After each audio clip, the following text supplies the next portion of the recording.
All right. Hello and welcome. My name is Ben, and this is, oh gosh, part 11 in a video series in which we implement a DSL for UI testing in Rust. The last video was all about tech debt removal. We were creating docs, we were adding tests, we were refactoring a bit, and we created a README, right? What we're going to do now is the opposite of that. We're going to add a bunch of functionality. And really I want to add two things. I want to add the beginnings of a CLI for our interpreter, right? Rather than simply take a file name and, rather than simply take a path to a file, I want it to have the option to pass an output directory for the generated reports and screenshots. And I also want it to have the option to take a directory rather than a file. And then what we'll have it do is we'll have it walk the directory and then sort of produce the logs and reports in place. The idea being that you can just have a folder for each test that you want to do, right? And then when you pass the folder to the interpreter, it will run all of those concurrently against the Selenium grid, and it will produce the logs and screenshots in place. And that way you can keep everything organized fairly easily without having to have like the sort of infrastructure of an IDE or something like that. Then once we have that basic CLI in place, then I want to do what I promised in the last video, which is set up a REPL. So the idea is we want to have not just the ability to execute commands, right? Not just the ability to execute commands one by one, but we want to have REPL-driven development. So you start the REPL and it opens up a browser, and you can execute a command and it will execute it on the browser, and then it will say, do you want to add this command to your script, and do you want to add a description, and then it will generate a comment for that command optionally as well. I think that's what I want to try to get done in today's video. So let's just dive right into it. So the first thing we want to do is we want to add a CLI. Now our concept of the CLI as described earlier is still simple enough. It would be very straightforward to implement ourselves, I think, but I want to go ahead and introduce a crate called clap because I think our CLI is going to get more complicated in the future. So clap is a Rust crate for creating command line interfaces, and it's very nice. They've just added, since the last time I used it, they've added this, I think this was there before, they've added this derive parser procedural macro. So basically you can create a struct and you that represents a command, and you can derive arguments from fields on the struct. So in this case we have we have command author version about long about, right? And then it's doing, so let's look at this derive tutorial. Quick start. Enabling the derive flag feature. Okay. So I'm going to add, right, so what it means when it says enabling the derive flag feature is that dependencies in Rust come with feature flags to enable like optional functionality. And I'm going to do that with cargo add. You can do it like manually editing your toml, but I'm basically going to run this command.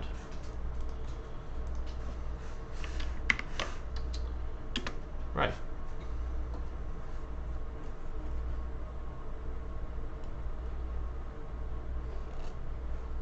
Okay, great.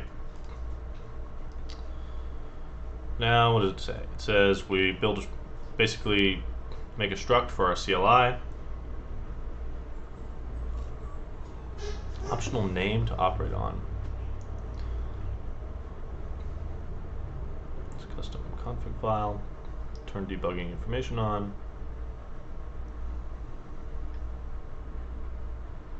and then a subcommand.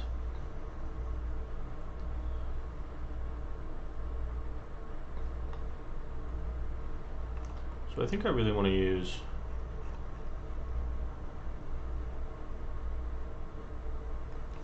so the idea is we either want to take, let's start with this.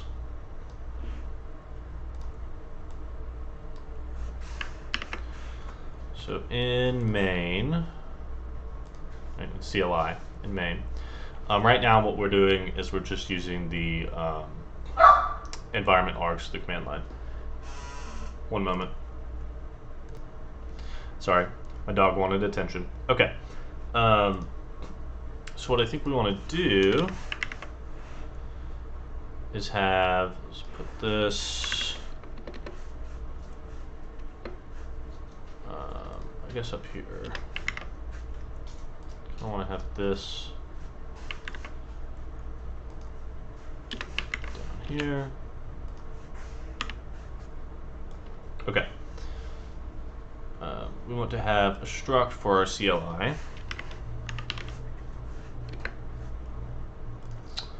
And we are deriving parser. Right? And then we have command, it's going to have an author, that'll come from my TOML, version, that'll come from my TOML, about, that'll come from my TOML, long about none. And we want to have a command, or we want to have an arg called directory, or we'll say dir. So tell me about this long and short derive. That'll be dash dash dir or dash d probably. We'll check out the help when we generate it. So either we want to pass it a dir, a directory, or we want to pass it a file name and an output. So what I'm going to do for now is I'm going to say file path, that's going to be a string, and we'll do short and long, and then we're going to do an arg short and long output, right? Which is, or we'll call it, no, we'll do output, because destination, the short and long flags would be the same. I mean, the short flag would be the same as dir, I think.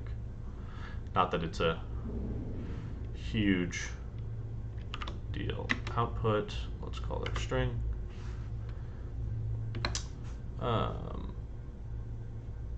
Right, so this would be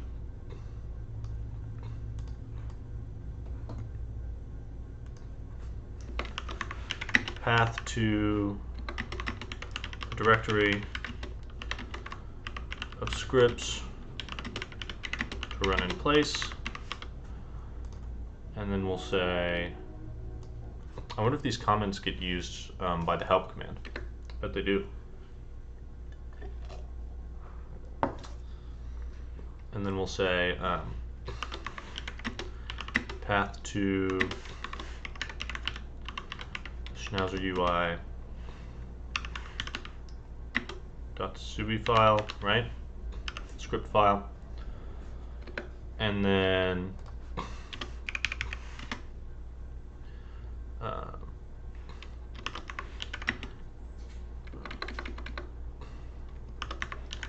path to a directory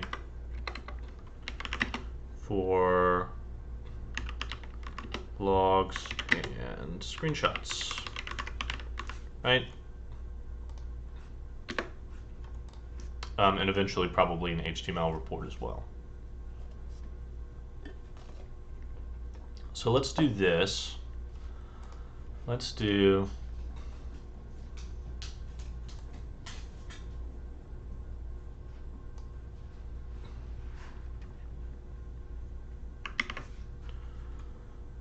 args.parse, and let's just temporarily get rid of this.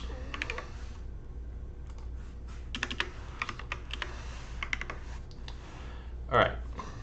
Now if I cargo run, and I think I need to do that to get the actual binaries help flag rather than help for the cargo run subcommand.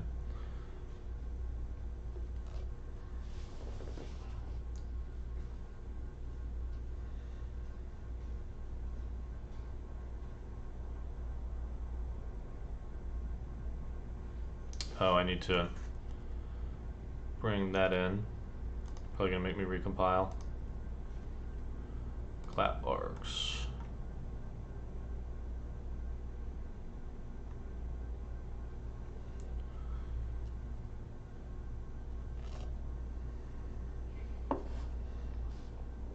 Yep, there we go. 10 args.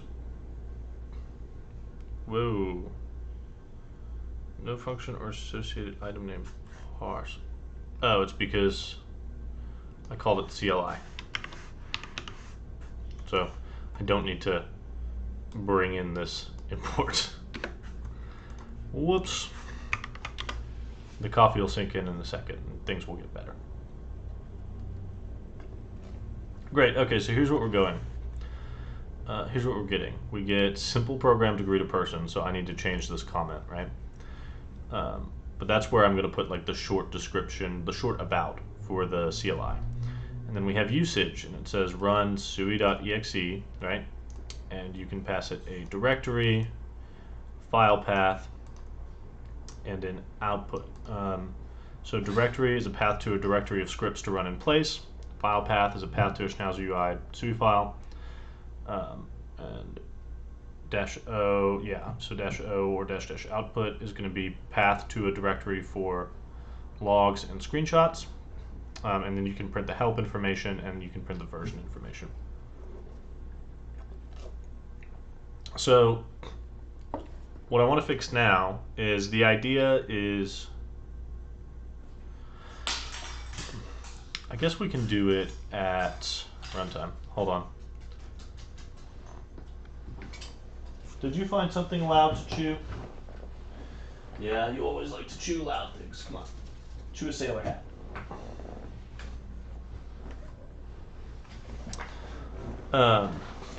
So the trouble here is that we don't want to be passing all three of these arguments. We sort of want a way of saying either you pass a directory, right, and it does the manipulations in place, or you pass a file path and an optional output directory. So we could do that at runtime, right? We could, like, when the user passes in the information to the binary, we could say, we could check those sort of invariants.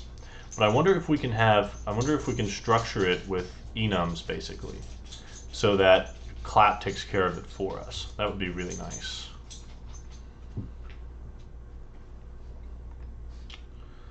So let's go into derive tutorial. Positionals, options, flags, subcommands, defaults. Maybe we could have subcommands. So we could have a subcommand, because we're also going to want to have a REPL, right? So we could have a subcommand called REPL, and we could have a subcommand called file, and we could have a subcommand called directory. Maybe. I mean, that's not bad. What are you? Position on the command line. Name.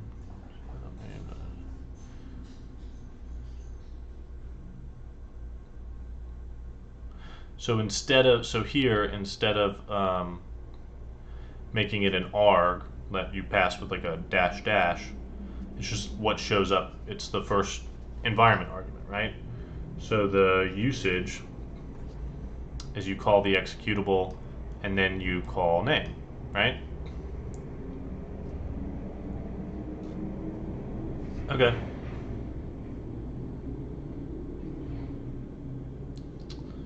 Yeah. I don't think we want that.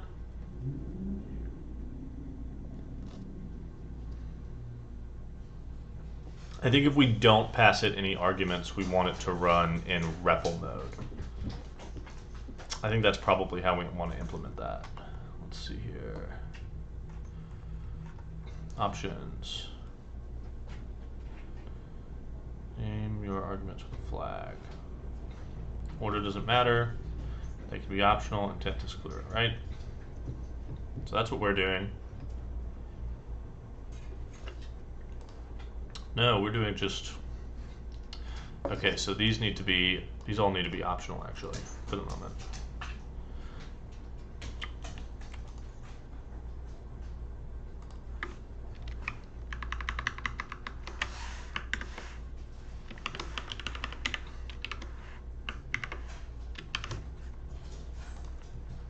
Okay.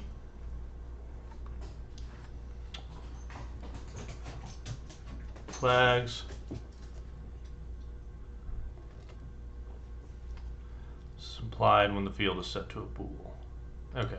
So if you have a Boolean, it sort of defaults to being a flag.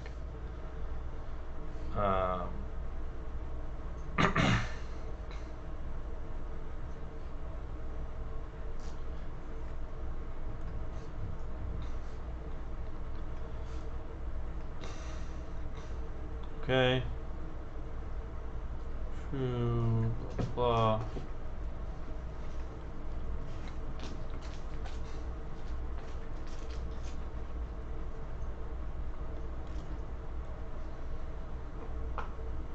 Okay.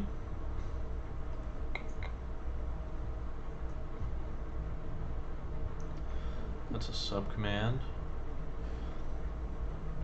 I think that's probably what we want to do. I would just like to... It would be so nice if you could just have an enumeration and then have clap derive and say, oh, these are the valid combinations of flags. That would be dope.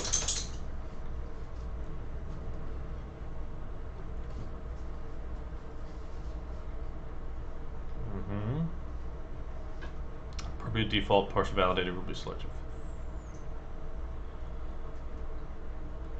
Okay. Right. Not worried about that. Argument relations. You can declare dependencies or conflicts between args or even arg groups. Here we go. Arg groups make it easier to declare relations instead of having to list each individually, or when you want a rule to apply any but not all arguments. Okay. So require one and only one argument to be present out of a given set. Imagine that you have multiple arguments. You want one of them to be required, but making all of them required is unfeasible. Right. So command group, arg group, version, required true, arg, set version, major, minor, patch, right? So the idea here is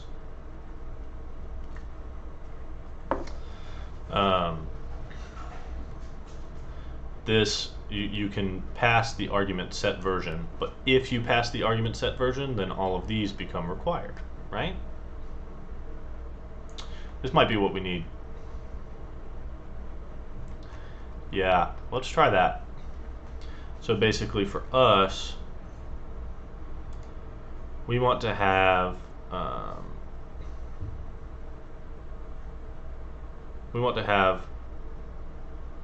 for the file path argument, right? The file path argument is optional, but if you pass the file path argument, well, I guess the output would be optional for that, right? Because you could just have it default to producing the reports in place. I think that's fine. But what I do want is to make sure that if directory is passed, neither of these are passed. So And if either of these are passed, directory is not passed. Can I do that with an arg group? I gotta go see why my dog's being crazy. I'll be right back. I swear, she's so needy. We went on like a 2-hour walk this morning. Okay.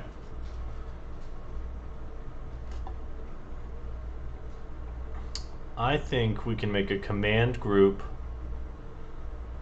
for... Yeah, here's my thinking.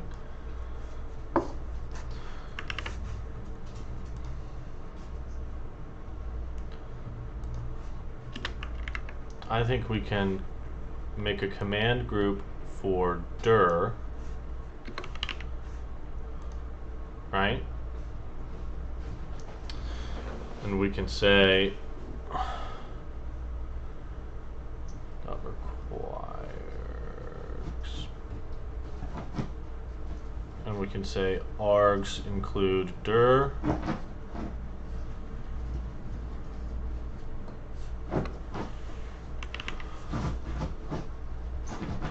and that's it, right? Why did you go twice? Because I did that.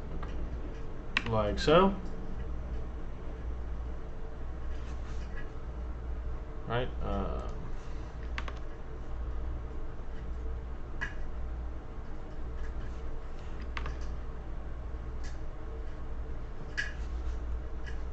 Let's import our group.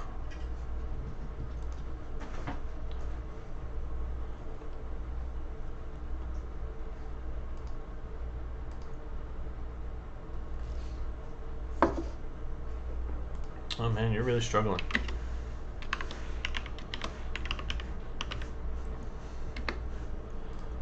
How's that? Right? Okay, so we have a command group for directory. The required method. So if we look at the help file for this, set version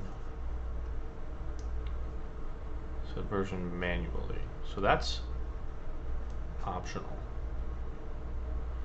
right? Because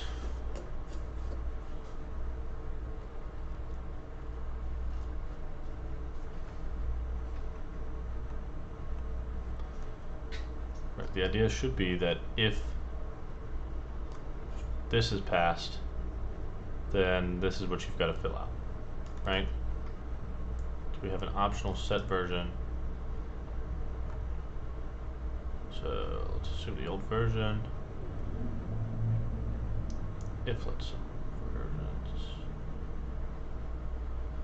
else major minor pattern rule.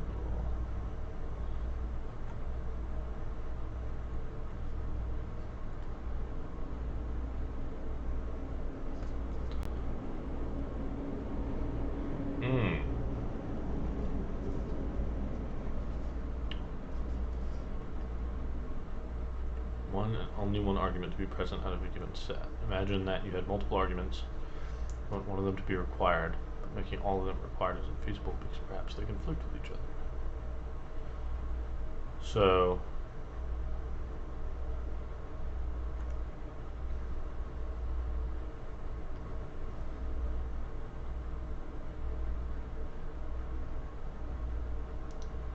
this is operating like an enumeration, right? Right, because it's basically saying that this is unreachable, as in one of these was definitely provided, right? Okay, so our command group actually needs to be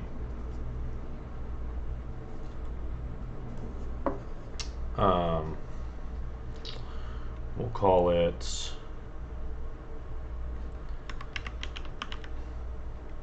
script path, right?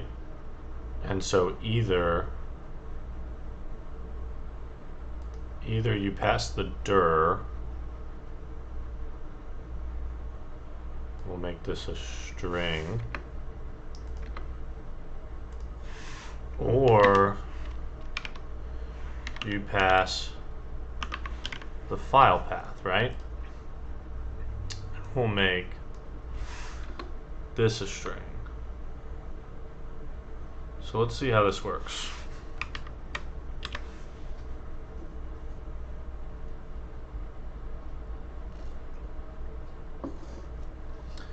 Right, so we have the same sort of thing here. So if I run cargo run and then I do dash dash dir hello, right? Following argument was not provided. Okay, so it says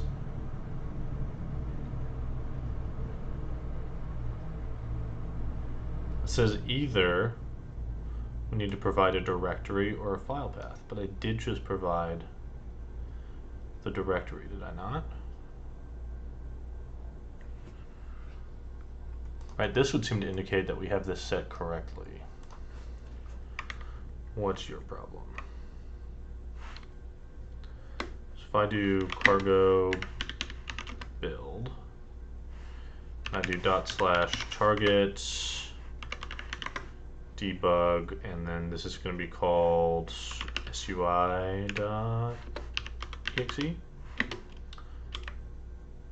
Right, the following required paths arguments were not provided. Cool. So I can do dash dash dir hello, following required arguments were not provided, file path. Okay. So you're saying I have to provide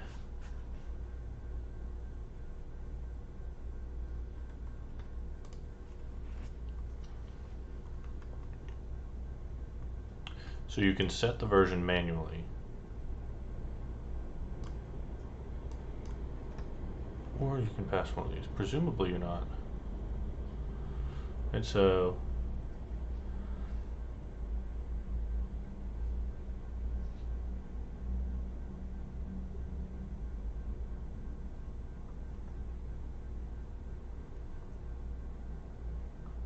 you can pass major, minor, failed, right? Because they can't be used with each other.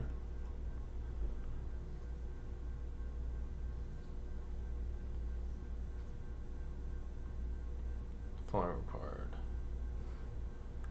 Spec in.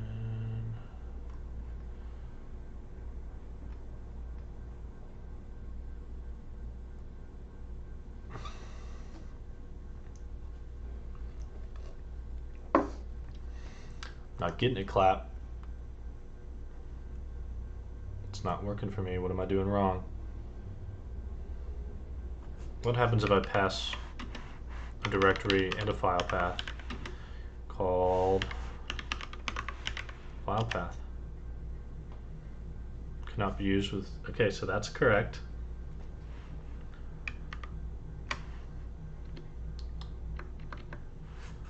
But for dir, oh, I see what I've done, I think.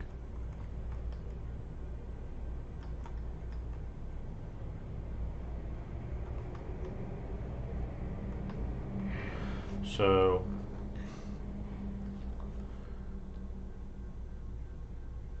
you have to pass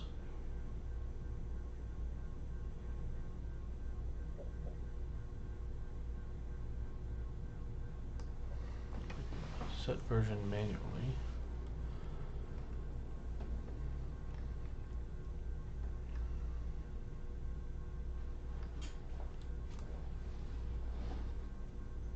Right.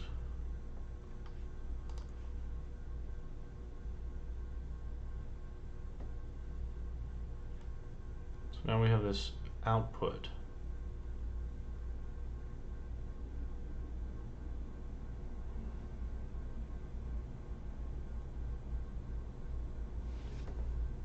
Yeah, I still don't get it. Passing the dir hello. Following argument was not provided. File path. I don't want to provide the file path. Does that need to be... Ah! It's good to be utterly confused on video. Oh, hey. I'm not annotating these with... Well, they're just long.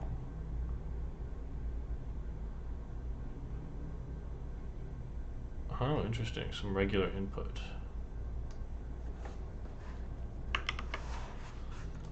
Group equals...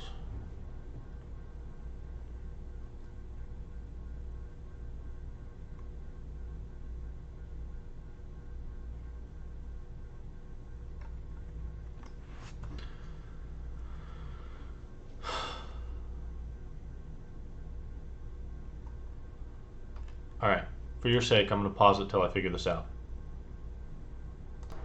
Okay, so it was actually really quick to figure out. I just needed to wrap them in options.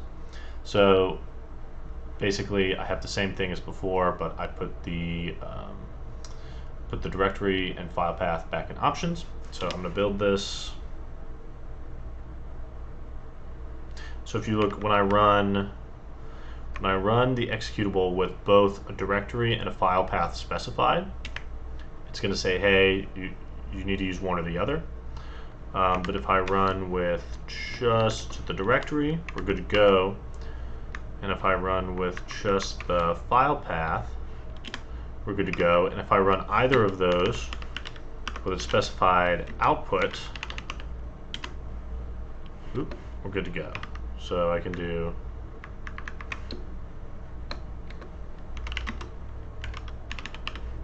right.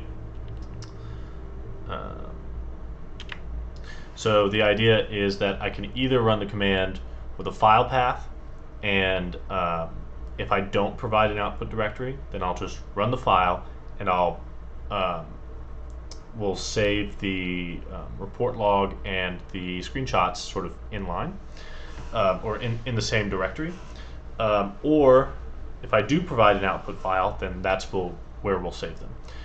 Similarly with the directory flag, what we'll do is we'll walk the directories, and we'll execute each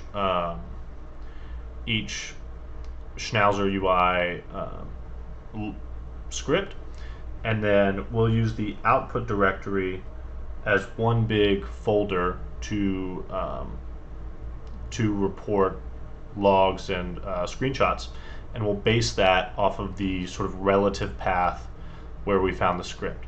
So if we found the script in scripts / script1, right in that folder, and then in there was a script1.sui, then when we walk that and execute the scripts, and then we pass some output directory somewhere else, like on our desktop or something, then in that output directory, like say /output, we'll have a /script1 folder that matches the folder we found the script in, and then inside that will be the log and the screenshots. Okay, so now we're parsing this correctly. So let's try and use it. So here we have CLI just calling, just looking at the attributes. So we want to say if let some, actually we can probably do it, probably be a little more clear if we use a match statement. Let's say match, and we're going to say, let's call this CLI. We'll say CLI.dir, and then CLI.filepath, right? And if it's some directory,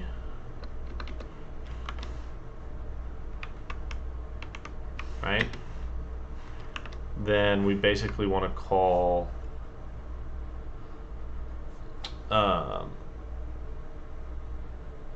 we'll say, call it run dir.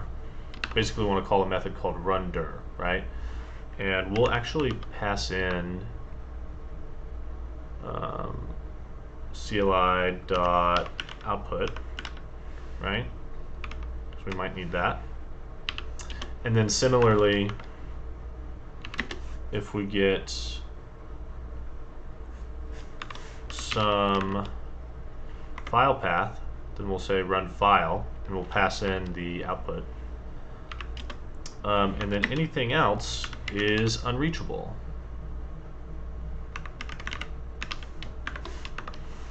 Right, the idea being that our CLI is, what's your problem? Oh. That our CLI is protecting us from providing both or neither of these arguments, and we can in fact put none and none. Okay, I like that.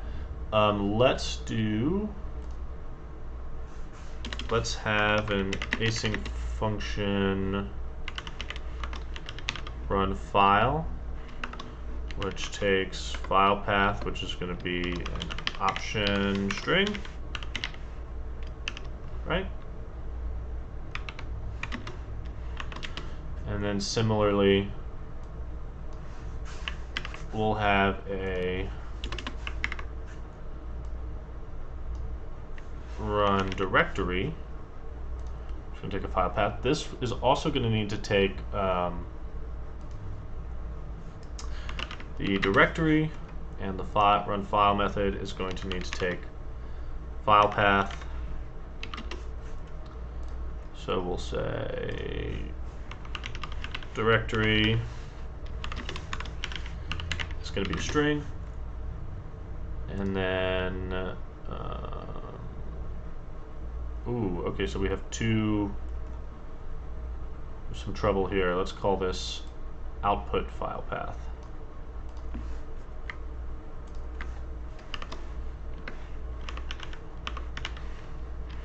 Right?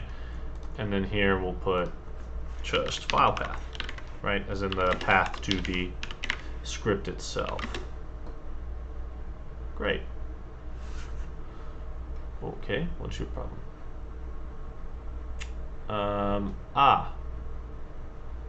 You need to be awaited, and you need to be awaited. Great. Now we need to account for one more thing, which is that we're going to add a REPL as well. So we also need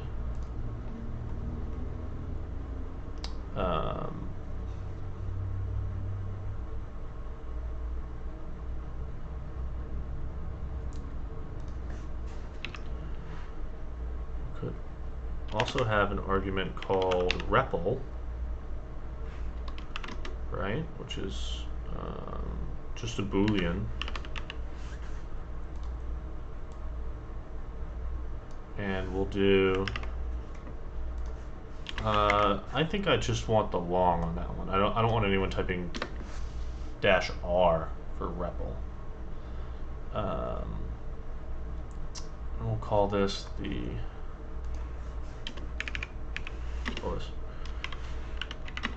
run schnauzer UI and a REPL.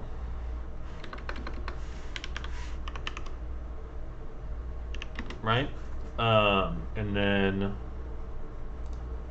we can add an argument called REPL to the command group.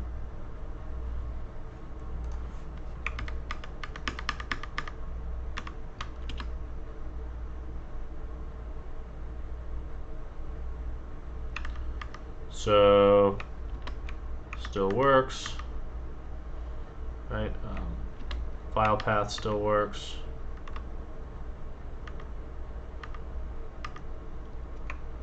Just file path still works.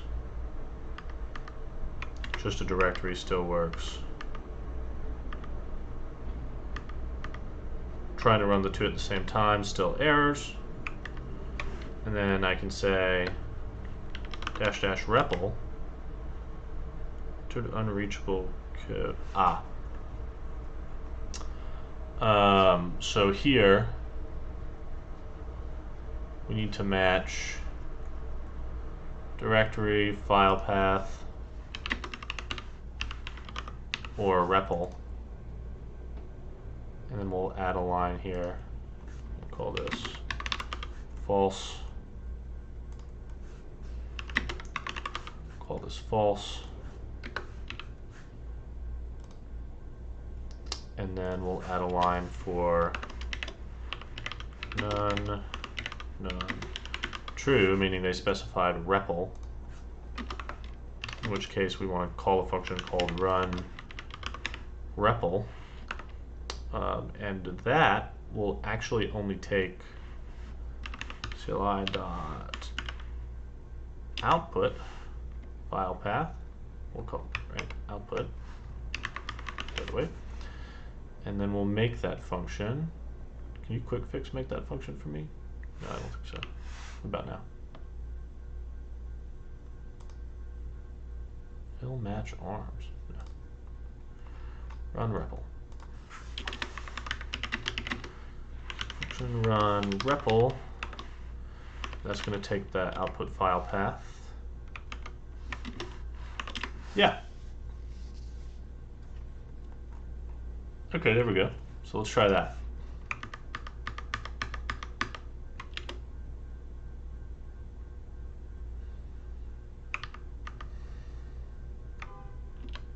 So now we can call run REPL, right? And these sort of, right? That still is not working. And if I say dash dash REPL, right? So it's saying I need to either pass a directory or a file path or a REPL. Great, I'm good with that. I'm good with that, and I see a use case for all of those to have the output flag. Cool. So let's put this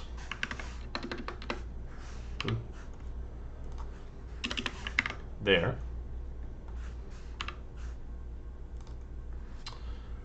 And then, okay, so running a file is actually not going to change. So we have this code here, right? And the only difference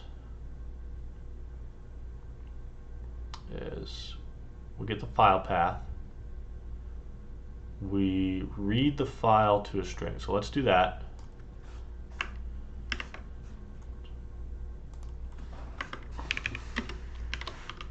Read in the file.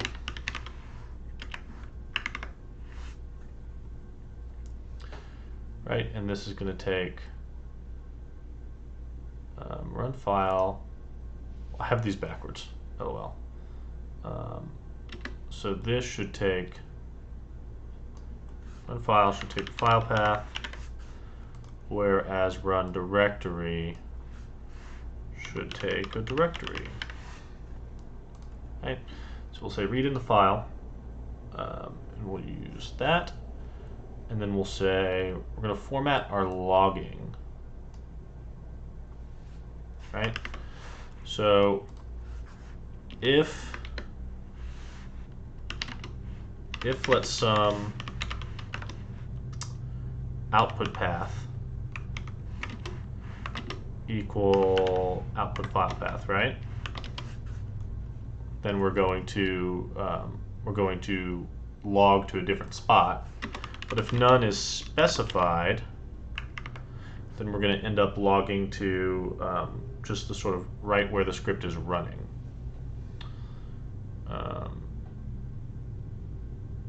Okay. Great. And then we want to run. We want to run the code.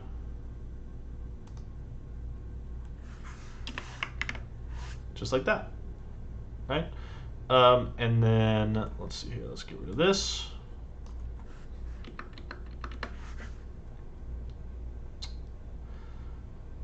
Okay, so ostensibly, we can run the interpreter normally, right? So let's have this test one, or well, let's have this test one script not error. Let's just have it do locate, submit, and click. Let's do this password, and even though this won't error, let's get rid of that, right? And this is now called login.html. All right, so let's see. That appears to be hosted. Selenium appears to be running. So presumably, we should be able to do cargo run, and then let's do file path / scripts / test or / yeah, test1.sui, right?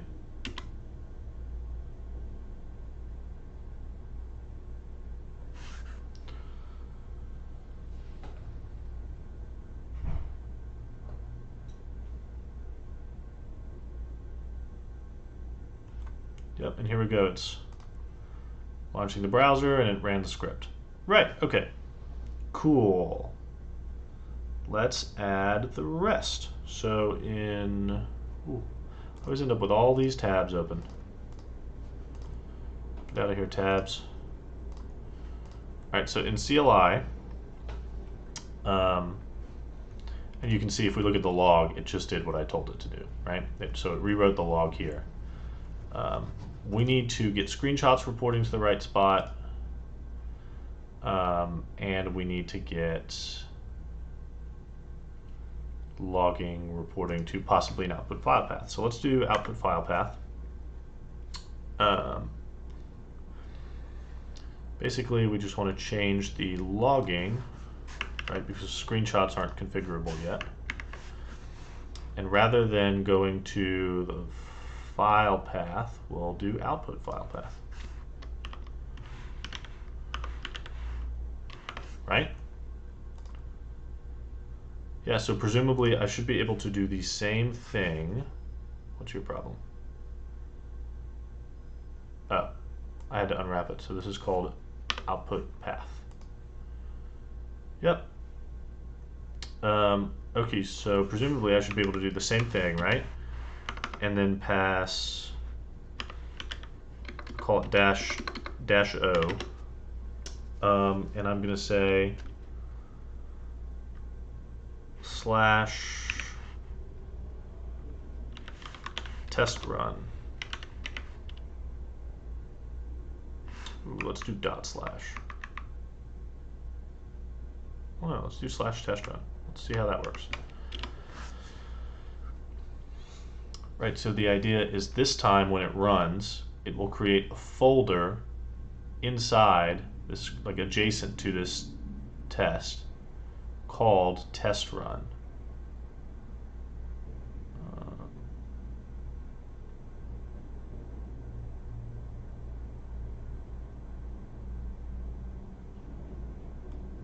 Let's see how things go.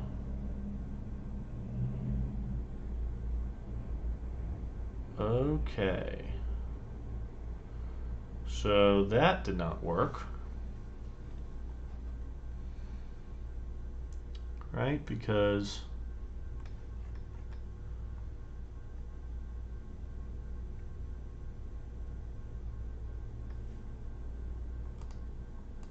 maybe just because the folder doesn't exist. The log just sort of failed, but it quietly failed. Maybe it's in target, debug. There's SUI. Let's see a folder called test run temp.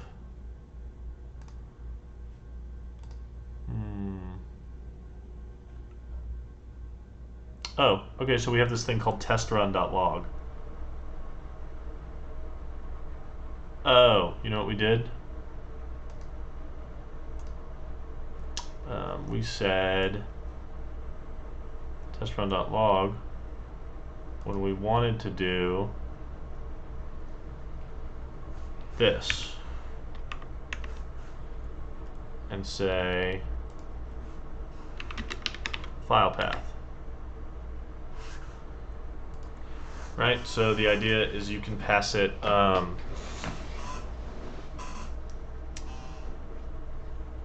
is, you can pass it an output directory. So I shouldn't call it output file path, I should call it output directory. And then now,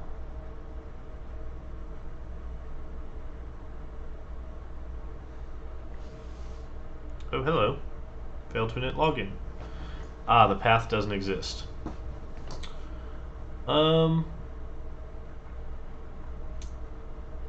Let's create it if it doesn't exist. Rest create directory if not exists. Top notch.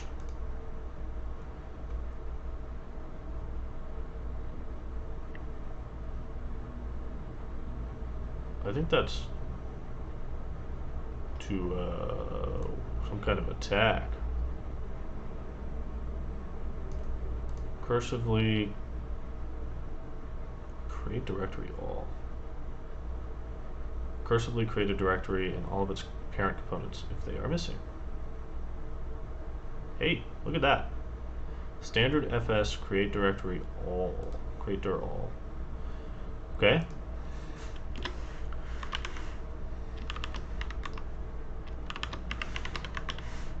Create dir all. And let's pass it this format string basically. But we're not going to do the log part, right? And then just say p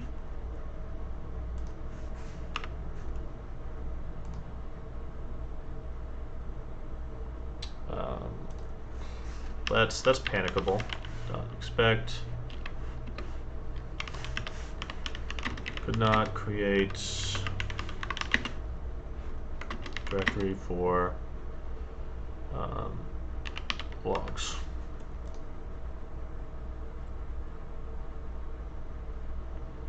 Right, so let's try that. I'm going to go ahead and delete this. And I'm going to go ahead and delete this log. Because hopefully when we run this, it will create a directory inside scripts called test run. And then that's where the log will go.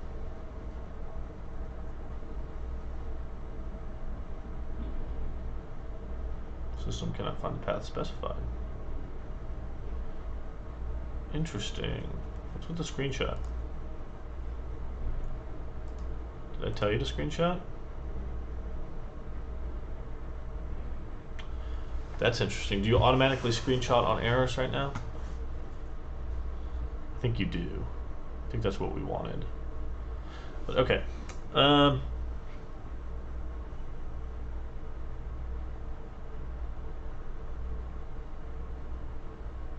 Slash test run. So let's look at our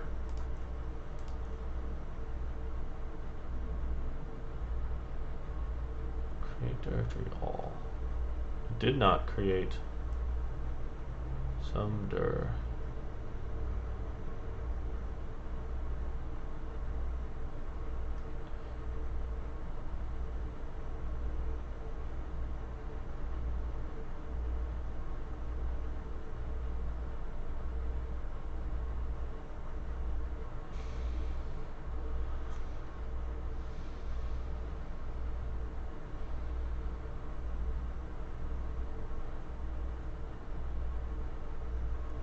So that should have created a directory called test run in here, but it didn't. It created it, oh, it created it here. Interesting. And then, so the difference is that the base for this is sort of the root of the project, whereas the base for this is the root of the script run.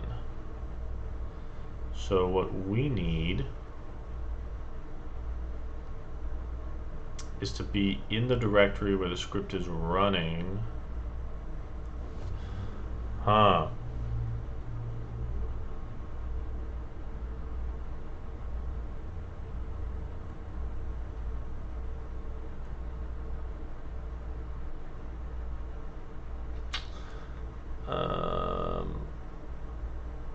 Oh, I've got to figure out how to deal with that. Okay, pausing again for Googling. Okay, thank God you did not have to sit through all that. So here's what we ended up doing.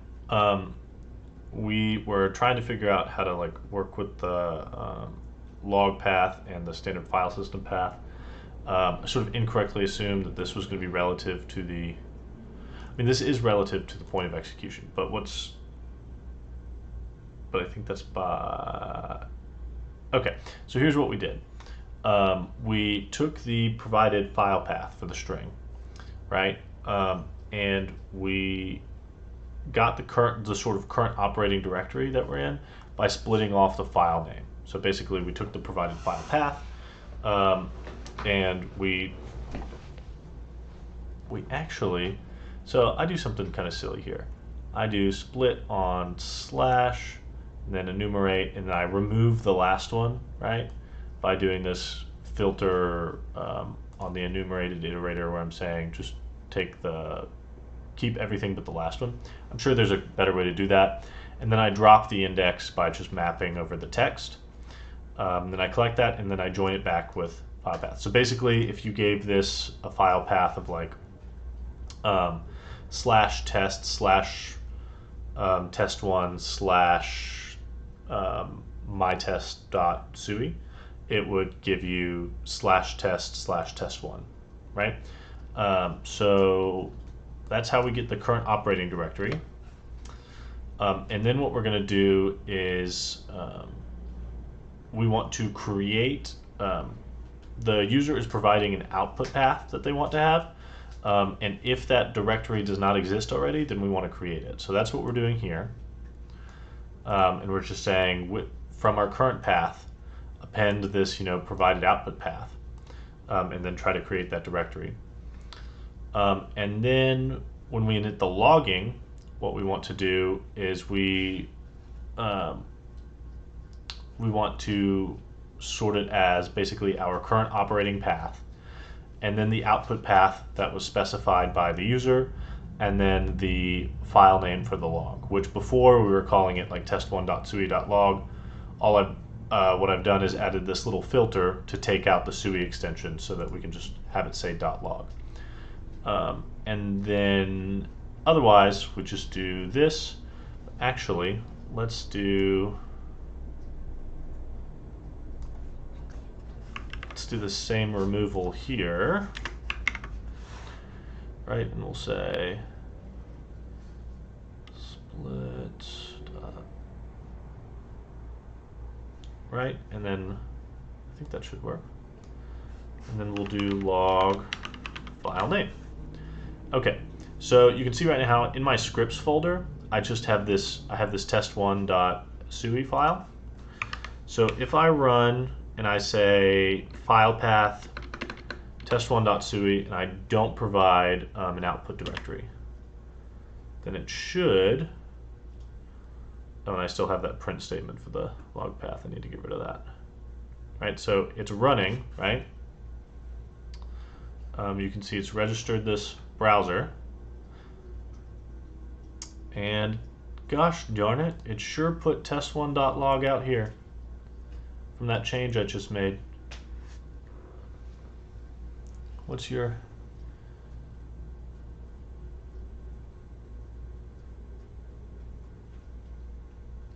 what I need instead is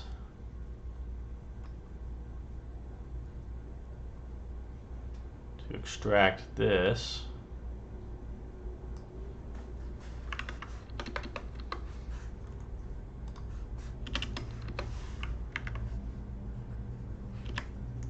and then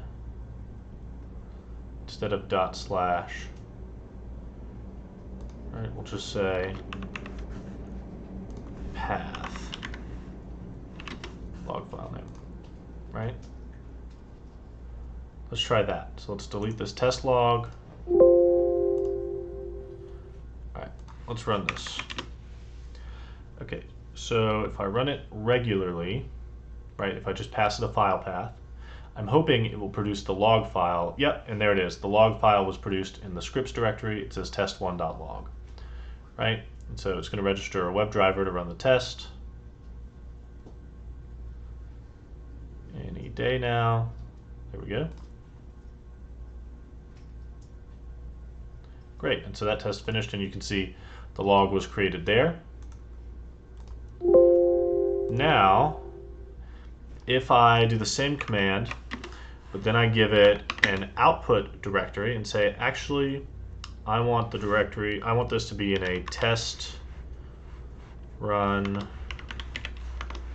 report directory, right? And it should run, and I was printing that out as my version of debugging while I was figuring this out. Right, so now it's created a test run report directory in the directory the script was in, and it's created the log in there, and now this is going to run, and you can see that's where the information was logged. Good. Okay, so we have regular file path runs up and running again, right? Now, what I want to do, scripts test run report.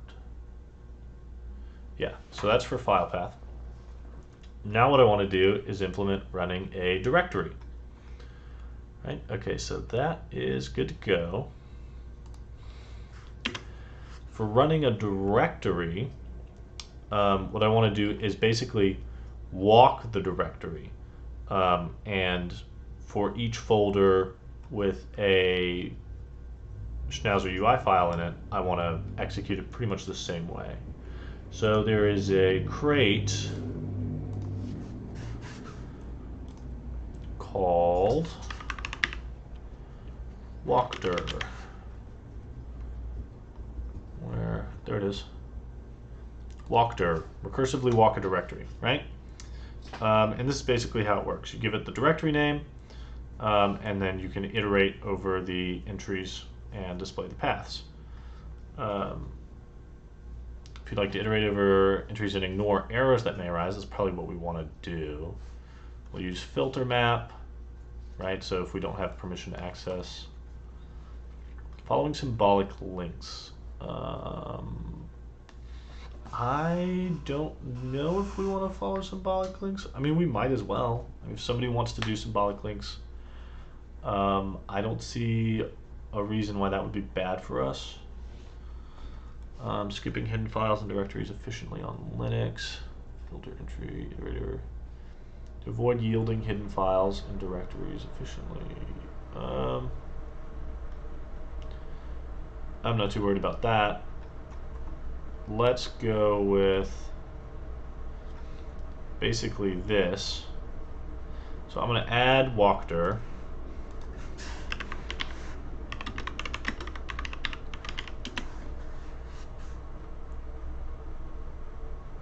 Great.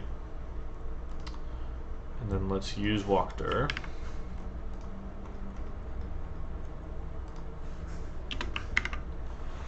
Okay. And then in the run directory, what I want to do is this. Right? And then hopefully I can just append follow links. Pass true. Right? Yeah. Okay, and then the directory we're going to be walking is the provided directory, right?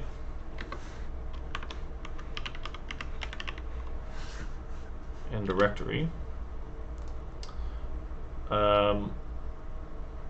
Okay, so let's go ahead and go with this. Let's run this, provide a directory, and see what it shows us. So I'm going to run this by saying cargo run.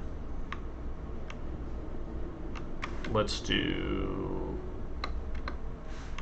directory, and I'm going to give it scripts.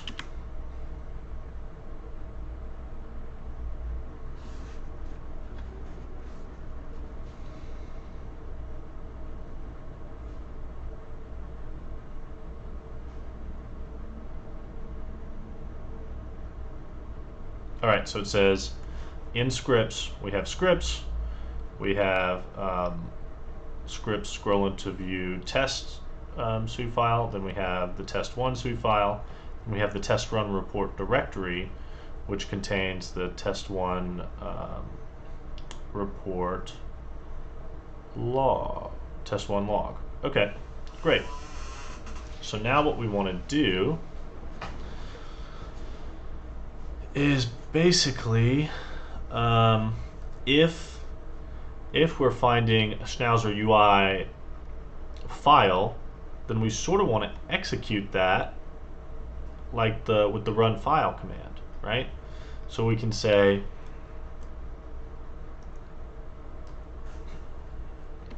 let entry equals entry.path .display, right? Just get a text version of the entry, right? Display. Is that just something that standard path display? Is there a toString method? To stir. Why is that an option?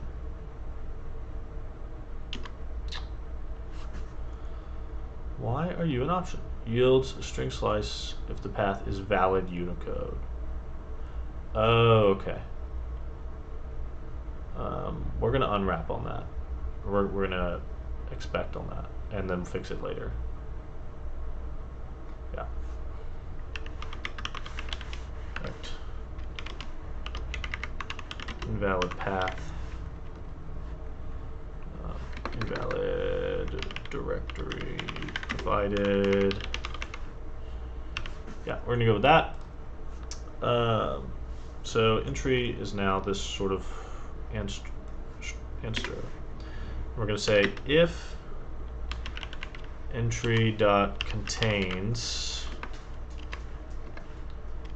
it contains the .sui extension, right?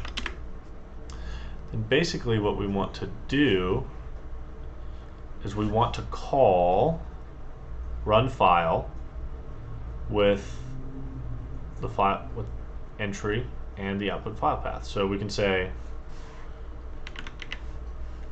run file with entry and the output file path. But you need to be to owned. Value, oh, and we'll clone this.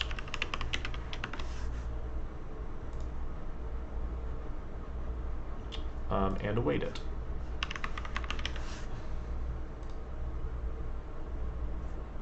Will that work? Okay, so here's the concept, right? Right now we can run just a single file, but what we might want to do is just set up a folder structure. So let me delete this test run report. Delete to recycle bin. And let's say we wanted to execute both of these tests, right? The scroll into view test and the test1 test, right? What I could do is I could make a new folder. Well, actually, these should we should be able to execute these in place. So I should say directory scripts, and it should execute both of those and create the logs in place. So let's do that.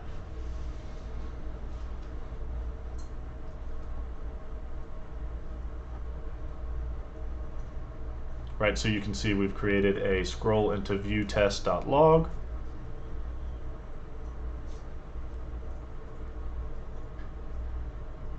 Oh, and now this is frustrating because it's not really executing them concurrently, right? It's executing them synchronously. So we'll have to deal with that. Oh, that went away. But right, so you can see it executed both of those scripts, right? And then we have the logs for each of them printed in the same directory because that's the default location, right? Similarly, let's delete that log. Delete that log. Similarly, you should be able to set up something like new folder, scroll into view, right? And then move your test in there, or move your script in there. Then we'll have another folder called test1, right? And we'll move our test in there. And then we should be able to pass scripts. Yeah, and so basically you can organize your tests by having sort of a folder for each script you want to run. And then the logs will automatically be recorded there. Great.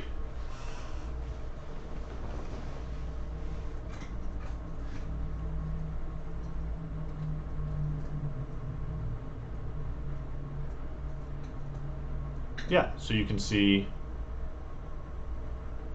give it a second. That log went well. What's wrong with this log? What happened to your log? Oh, we're still running. Oh, sorry. There it is. Okay. Yeah, so you can see that these are executing in the right place. I definitely don't want those executing synchronously. So let's look at, maybe we can just, Rayon has parallel iter, right? So let's look at Rayon. Blah, blah, blah. Yeah, so par iter, right? Basically the idea is we should just be able to add Rayon and then call par iter. Let's try it. Cargo add Rayon.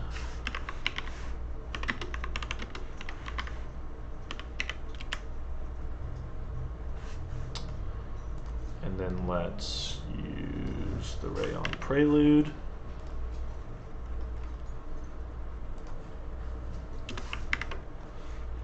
Right, and then we can say into iter, can we say par into iter? Is that a...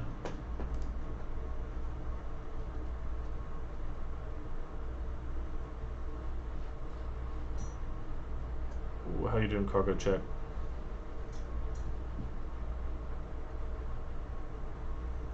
Method name par into iter.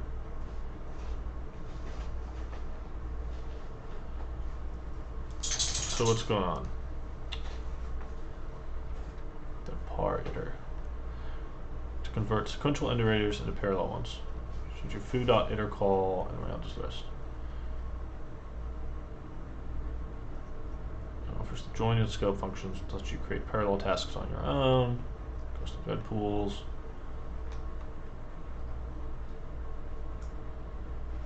Okay, so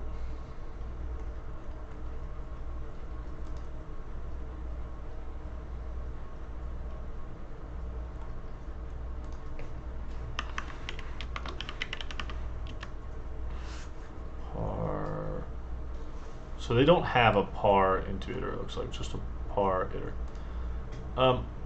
It depends on how,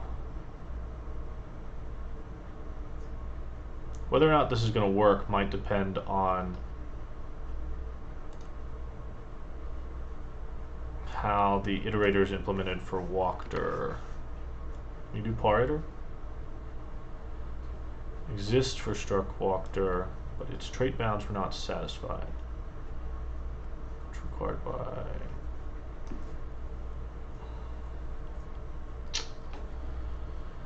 parallel iter.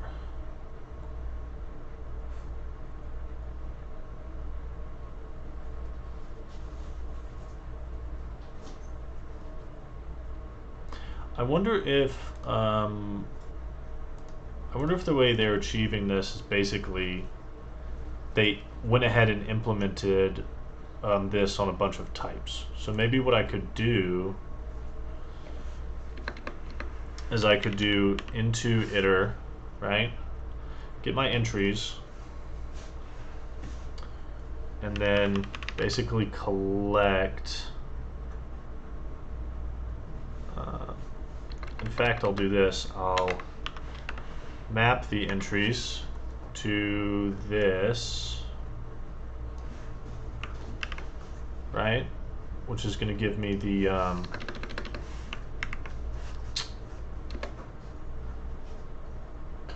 the string version of the entry, right?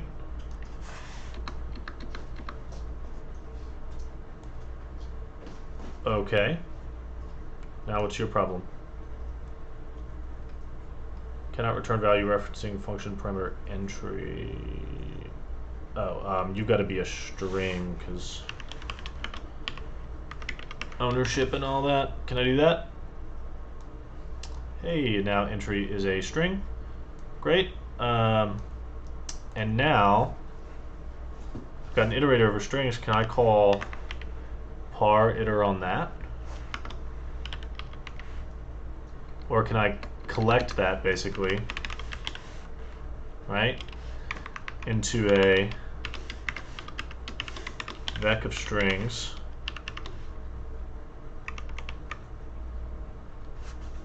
and then it's weird.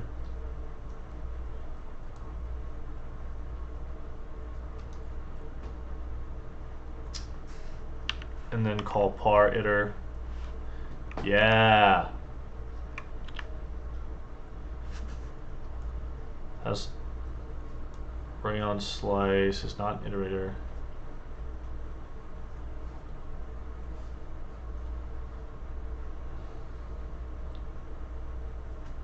What? What's your deal? What's your deal? It's not an iterator. What?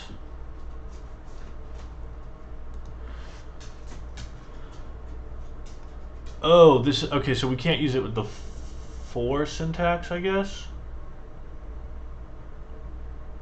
So what we can do, right? Because it's going to be right. Okay. Let's do this.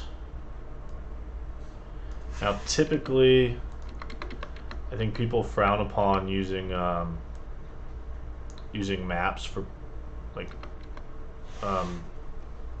looping, but what I'm going to do is I'm going to say map entry, and then I'm going to say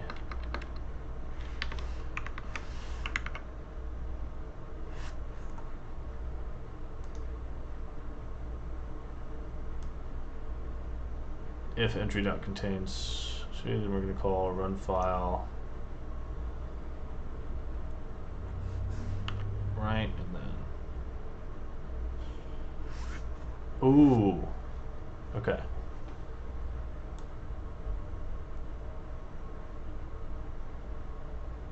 Okay, it was worth a shot. I think what I'm going to do instead of using rayon is just do a Tokyo spawn for each one that I want to execute, and then join on that, I guess. I kind of wanted to try out rayon. There's probably a way to do what I'm trying to do here, but let's go back a ways.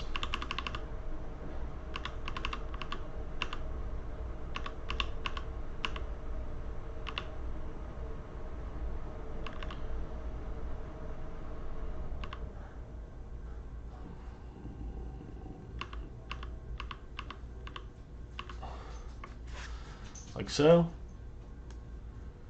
Okay. And then what we'll do is we'll just sort of say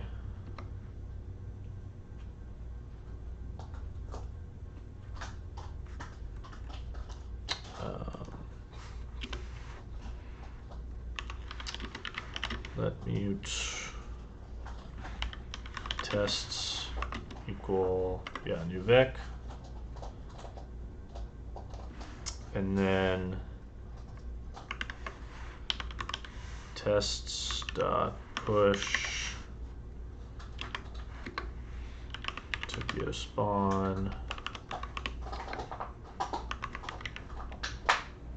right, and presumably Tokyo spawn will return like a handle.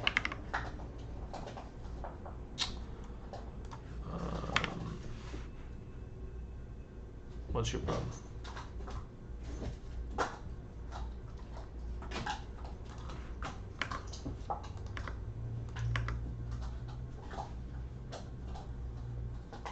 Move async. We don't have any move.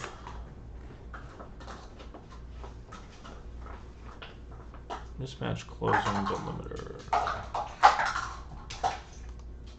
What's that? What am I doing wrong? Why do you have a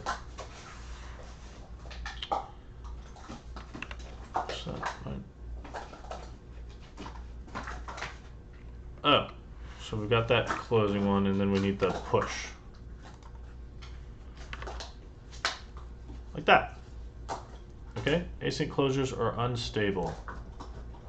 Can I do an async block? Let's go look at Tokyo.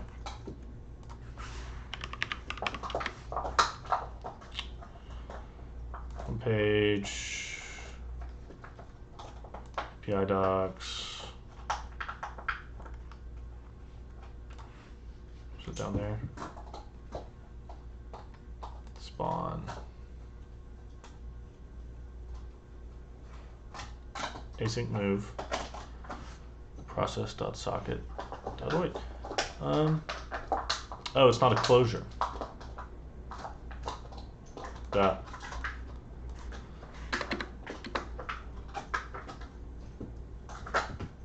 Async block may outlive the current function, but it borrows entry, which is owned. I don't think it does. Entry. We need to do async move.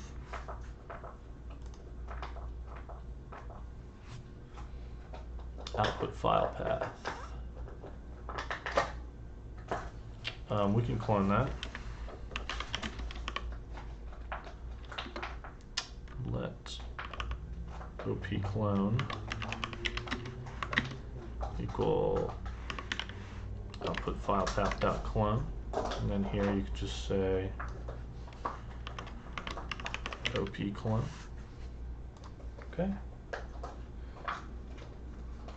Use of what do you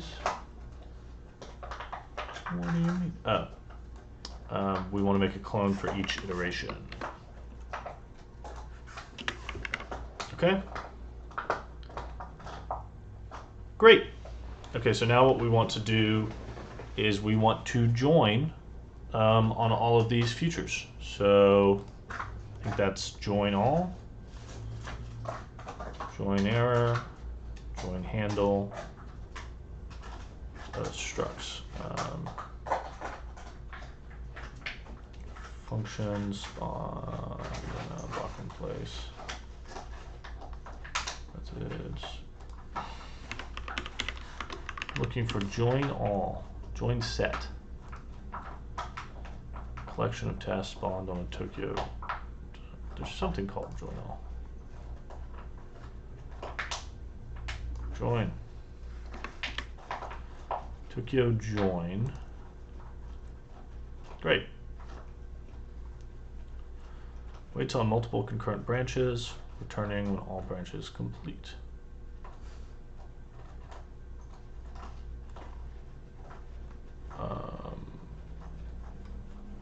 me just Google this.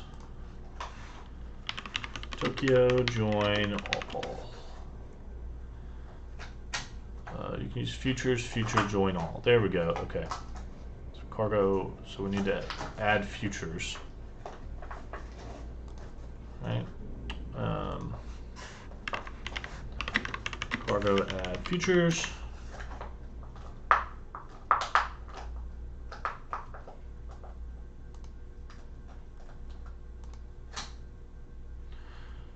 Right, and so it's saying use futures, future join all. And that should be macro. No, it's just a function. Okay. Wow. Taking forever to add futures. What's going on there, my friend? At 26, we're pretty good.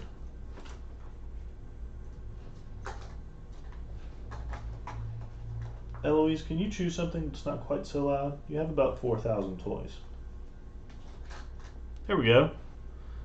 Don't know what took you so long. Okay. Let's do join all tests. Oh wait. And we will import, should find the quick fix, yeah. Import futures, future join all. And let's see how that does. So basically the idea is we want these tests to run in parallel now, or not in parallel, concurrently, rather than one at a time. So let's delete that. So basically, we aim to see two browsers launched at the same time.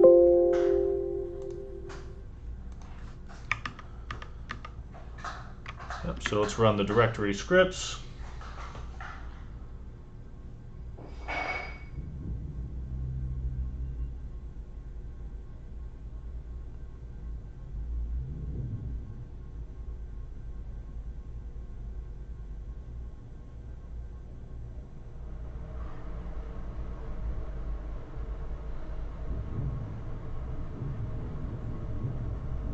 Aha! And we see two logs created at once. And look, two browsers. Oh, great work, team. Great work, team. Okay. So now we have running a specified file, and we have specifying the output path for those logs. We have running all the tests in a specified directory, and creating those logs in place. Let's test doing that, but this time, let me delete these logs. And .log. This time, I want to have an output of logs. Yeah. Ooh. What do we do? So we have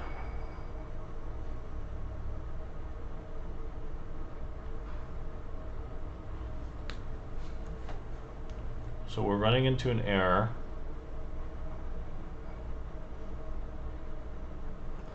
So this is where we're trying to create the logs, right?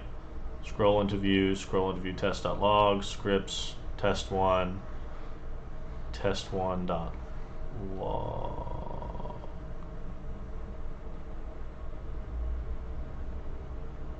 Failed to init logging. 72. So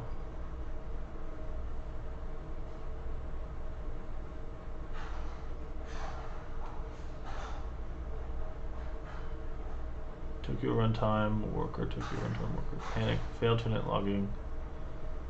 System cannot find the path specified.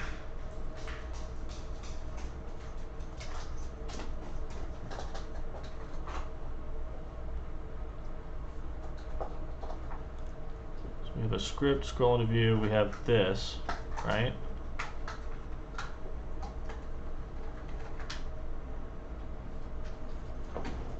I wonder what's going on there. The idea here is that we would pass an output, and it would basically create a subdirectory. We might also want it to maybe, create a directory somewhere else, but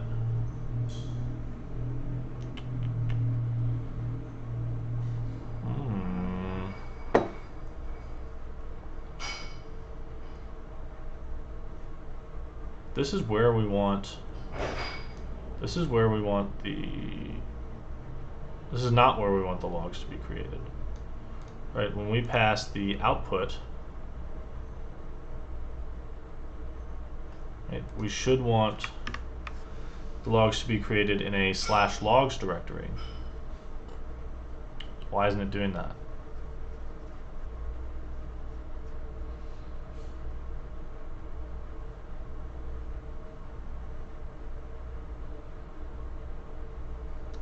Because entry, let's print entry.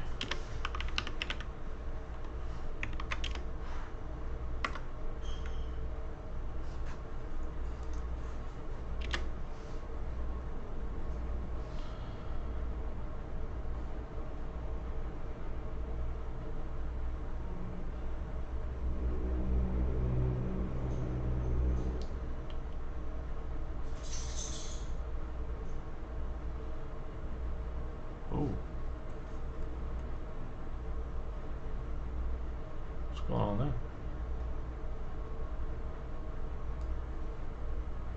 It's panicking in run file, so we can't print it there. But this is printing the log path, and the log path is incorrect right now. It's trying to do it at /logs/scripts/ when it needs to do it at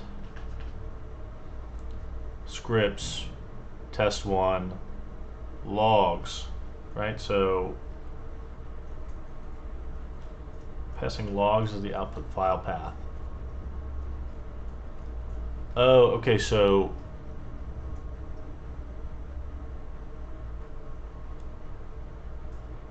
yeah, so here's what's happening. I'm gonna print entry.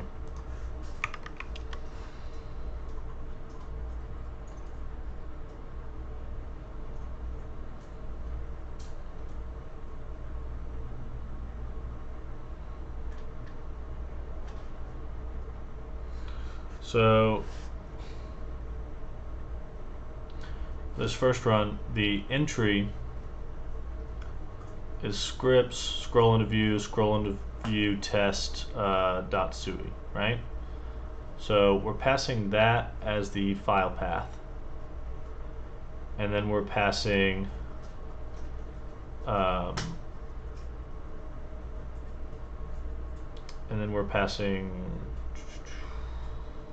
where is the run filing? We're passing logs as the output path. And you can see it's trying to do ./logs and then all this. But really what we need it to do, so we're saying create directory all.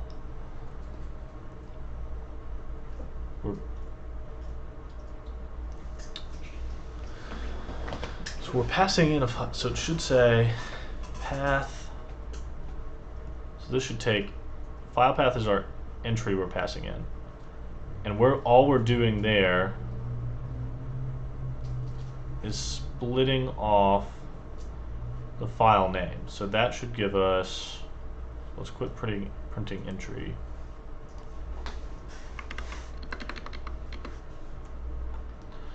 And so when we get in here, right?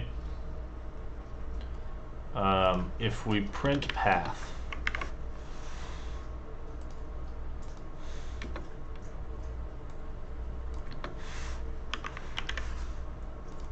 that's going to give us basically ./scripts/scroll into view yeah, hopefully that should give us /script/scroll into view. So let's look at that.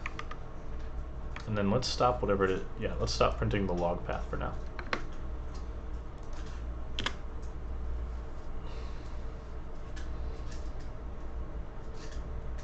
You gotta love some print line debugging. Don't act like you don't do this. Oh.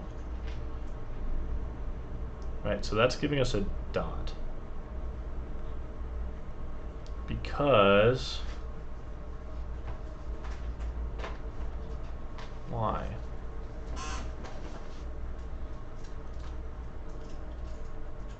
Because the entry's printing with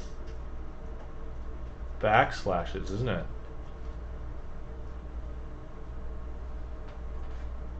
If we print entry,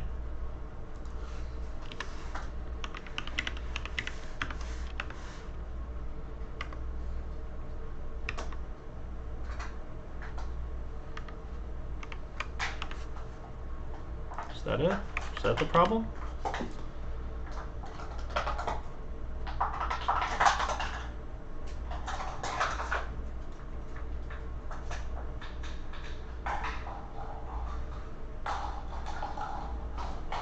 So, oh, and let's only execute. Let's temporarily move this scroll into view test out here, and I'll put it back in a bit. Right? That way we're not getting confused by the order of the print statements. Okay. So here we have /scripts, and that is. Where does that print line come from? That must be the path.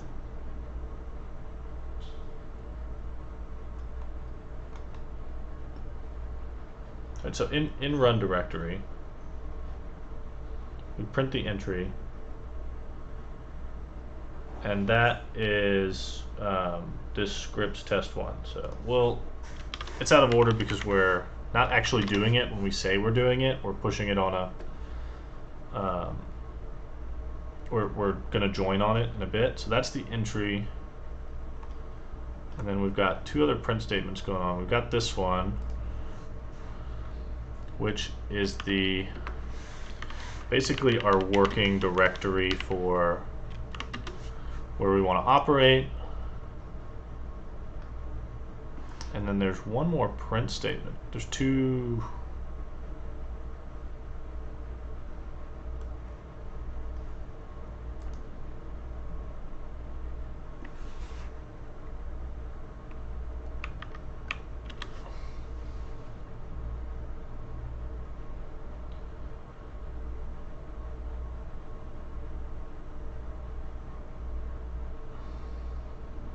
So entry scripts. Oh, and then entry script/test1. And then entry script/test1.sui. Okay, and then the only one that we execute on is test1.sui. And the working directory we're getting based on that entry is a dot.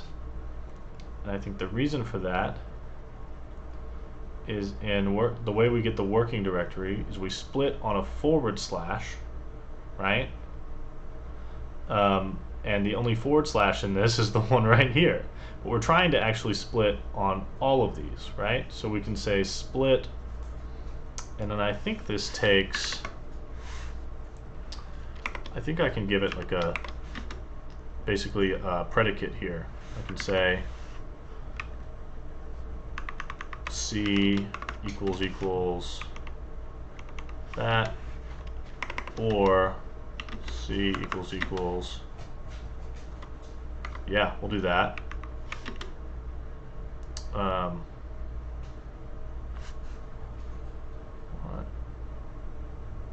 I just do it back? Oh no, because the backtick will escape the, okay. So let's do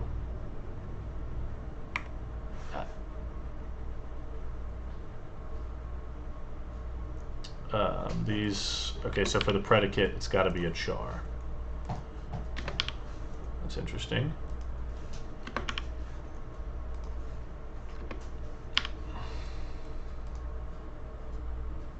Okay, well that fixed things.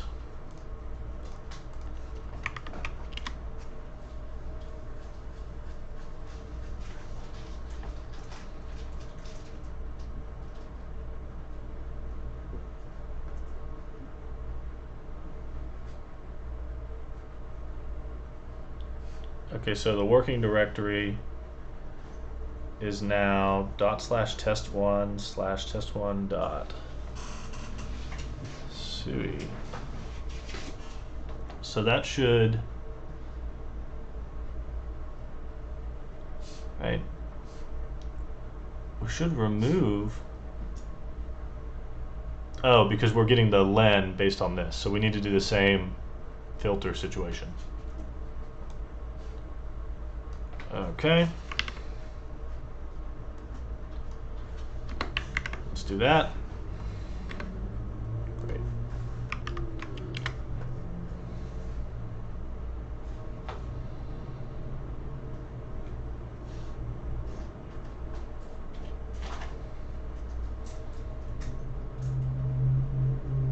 All right, so the working directory is correct, right? We want to execute, or we want to be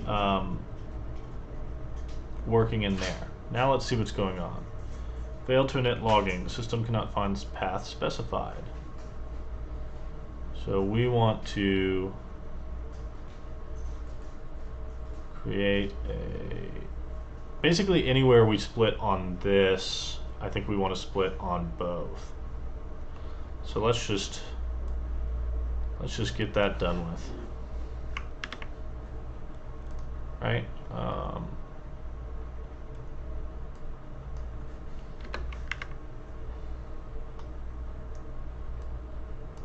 There's probably a better solution. Like rather than having to do all this checking, we could standardize the path before passing it, right? Replace backslashes with forward slashes, but you know. Okay, let's try that.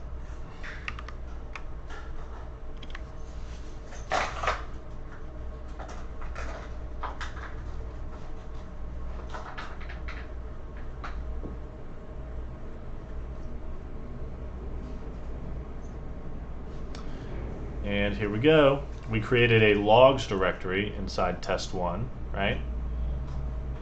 We're executing, and that's appears to be done, and the test1.log was created. Okay, awesome. So now watch this. Let's delete that. Let's move, scroll into view back into scripts.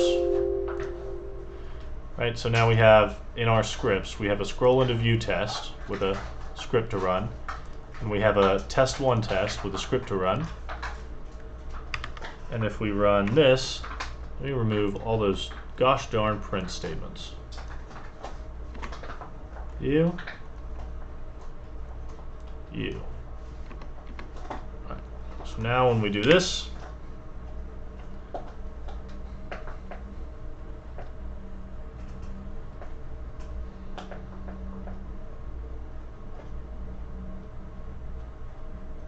right, it created logs directories in each folder where we've got the logs for the test run, and it is running both of those tests now. Hopefully it will, yeah, there we go, start each browser, execute them, we're done. There's our test log, and I'll give it a minute. It's gonna,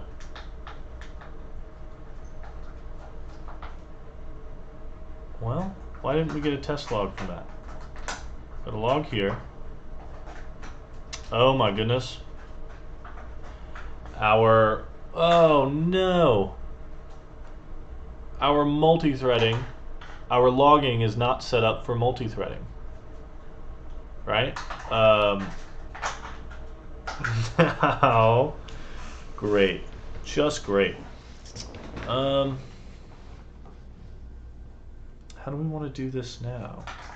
they cannot run in sequence. They have to run concurrently. So now what's going on basically is the way our logging is set up is we're using standard Rust logging, and it doesn't really care what thread it's logging from. So we're sort of getting an overlapping log here.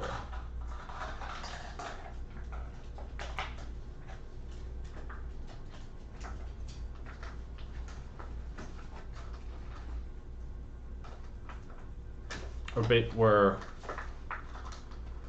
overwriting where our log is supposed to go to. Like if I run this again, let me delete this log and delete this log. Let's see if they end up in the same spot again. Could end up in the test1 log, you know?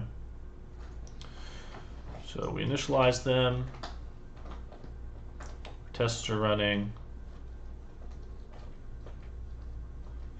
And then what happened? Yeah, now they all ended up in the test1 log, see? Okay, so we need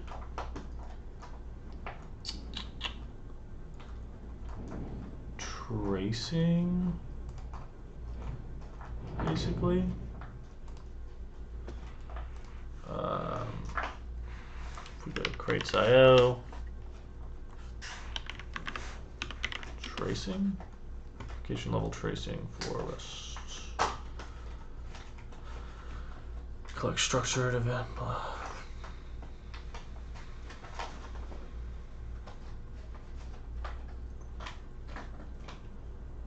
Basically, we want thread-aware logging. Logging that will log to a different log file based on the thread that's being executed. Interesting.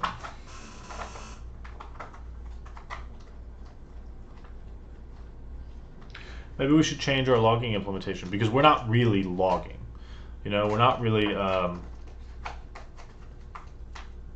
not trying to debug the Rust program. We're providing a test run report. So maybe we shouldn't implement it as logging.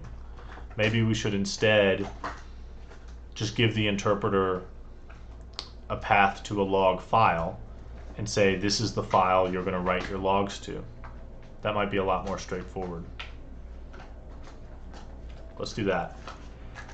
So we've got some work to do here. Cargo.toml. First of all, we are no longer using rayon, so let's get rid of that. Let's get rid of log, and let's get rid of simple logging. And instead what we're going to do is we're going to have in CLI, we're not going to have the level filter. We are not going to instantiate logging. Rather, we're going to have the interpreter. Oh gosh, Rust Analyzer is trying to catch up. Basically, instead of instantiating the file path for logging, we want to pass that down to the interpreter. So the interpreter is going to have, yep, sorry.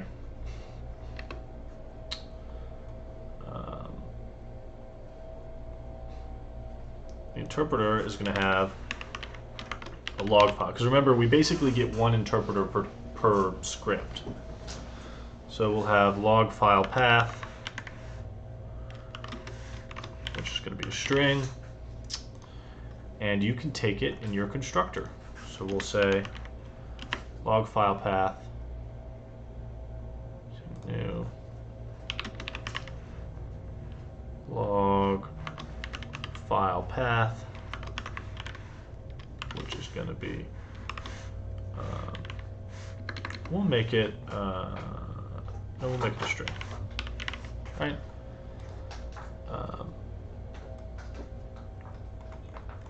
Great. And then it's going to basically have a function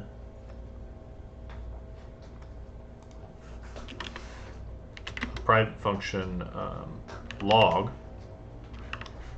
which is going to take an and self and return a runtime result. Now, here's a question.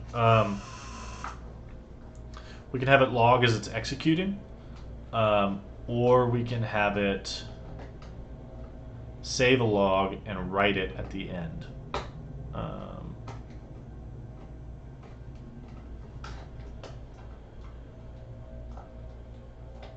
That's interesting. Right, basically it would have a buffer for all of the things it needs to write to the file, and then it would write it at the end, and that way we're not constantly opening and closing the file. Yeah, let's do that. Let's have, so instead of taking a log file path, right?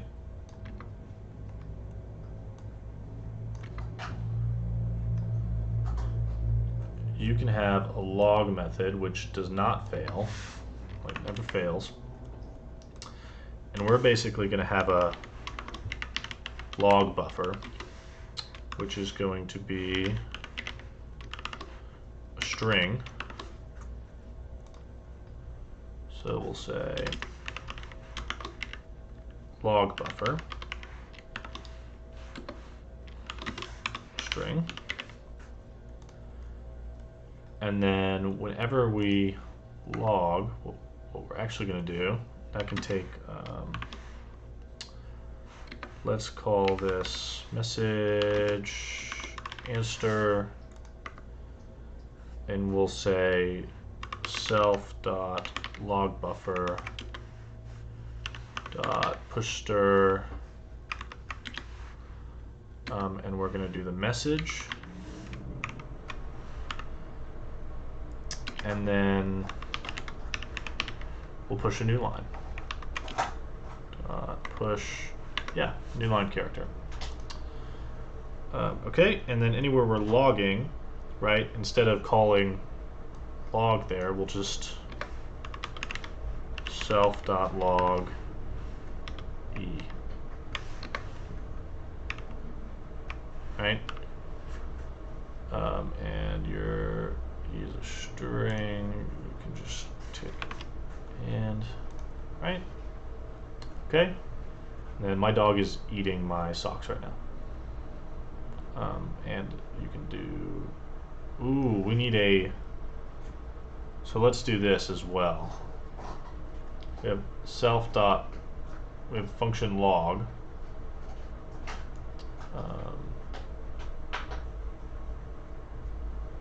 Let's do log step, maybe. Log command and log error are probably what we need to do. Log command, and what we'll do is we'll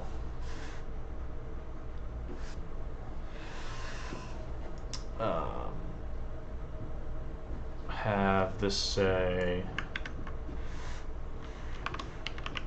format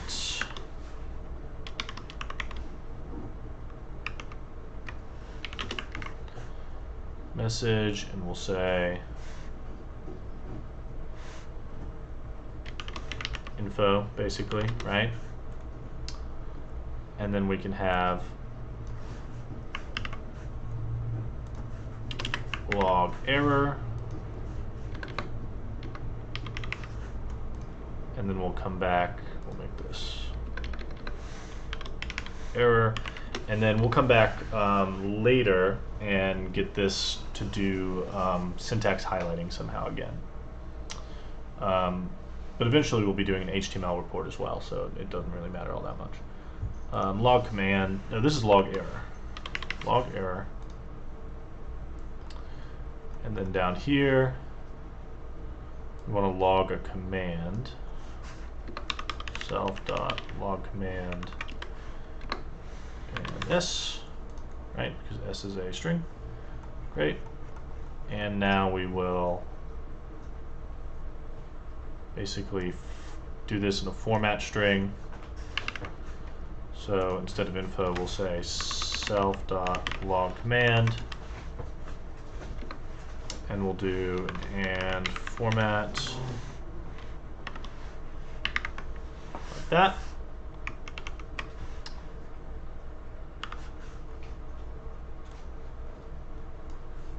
Right? Okay, and those are all appear to be the places we log things. What's your deal? Cannot bar self as mutable. Sorry, my dog is eating my shoes now.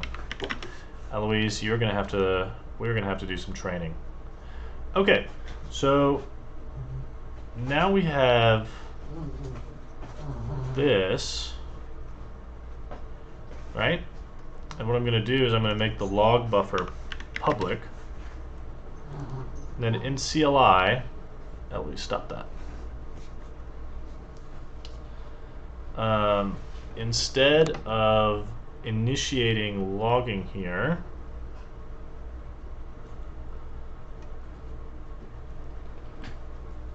we want to directory and file. In the run command,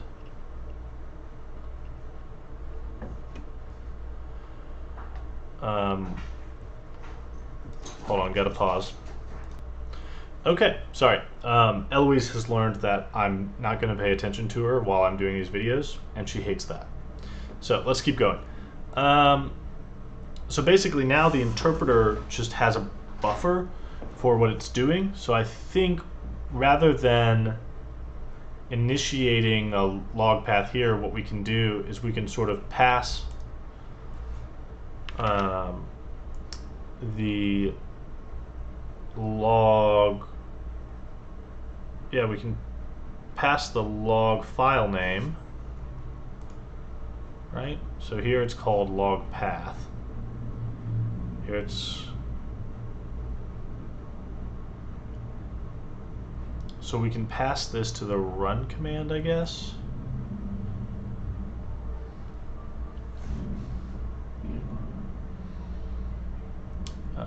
So let's look at the run command really quickly. The run function. The run function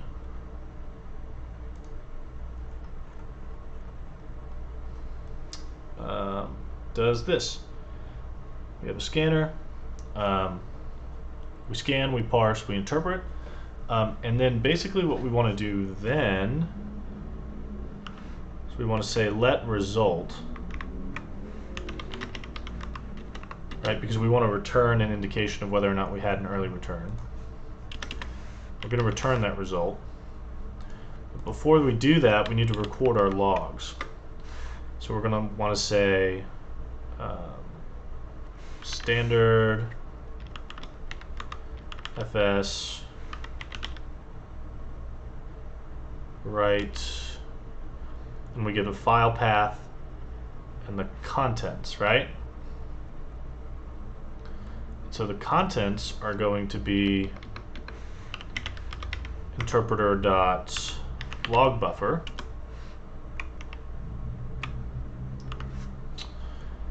and then the path is what we want to pass in. So we want to pass in a log path, which I guess is going to be a string, or is it going to be like a path object? Path P, that can be asref path. I think you can do string to asref path. We might have to like make a path, but that's fine. Yeah, okay, so they're doing stirs there. Okay, let's pass in So this is going to be log path, right? And then that's a result dot expect could not write log.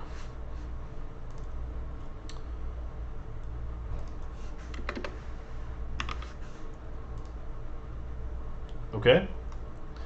Now in CLI, we want to pass in. So here we're initializing where to log.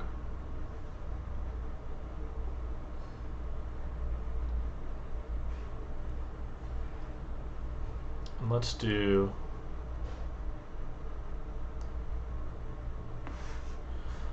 extract this and let's say let log path equal that, right? And then here we'll say log path. So that's what's really going on.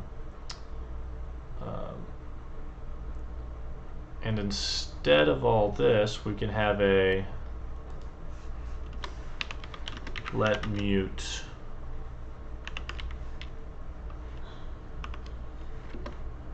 I'd rather just type the run function twice than have this sort of possibly uninstantiated variable. So here we'll do, instead of this, we'll do that, but we'll do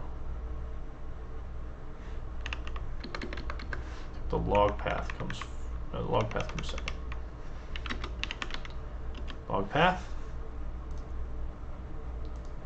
and then we'll do the exact same thing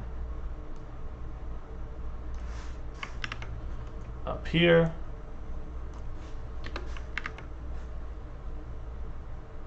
And then in tests, ooh, I'm done here. Yep, no more rayon. Okay, and then in our tests, right, we're going to have to pass a log path to the run function. Interesting. We're never going to use. Ooh, okay.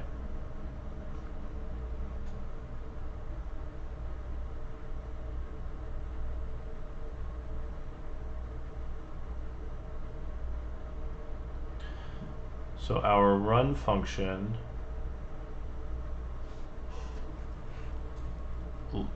causes the login to happen. So if we go look at lib, right, our run function now writes to a file, but we don't want our test runs to write to a file.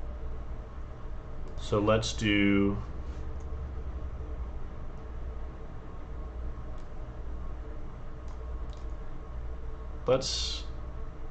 have a function called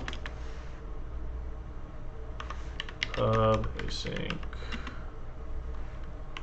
run no log. Well, I'm thinking maybe we want to compose, so instead we could have the function run, we could say run and log WebDriver results boolean, right?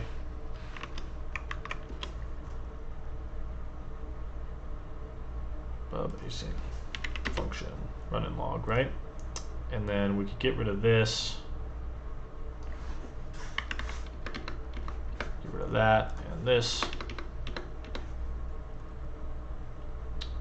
and that. Right, so there's our run function, and run and log basically say let results equal run with all the inputs, right? So code log path. Yeah, we'll call dot await and question mark, right? That way it's early returning. ooh, actually no, we don't want to do that because we want to log even if it fails. We're going to say .await,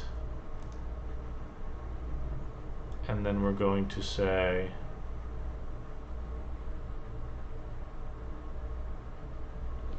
oh, but we're writing based on the log buffer.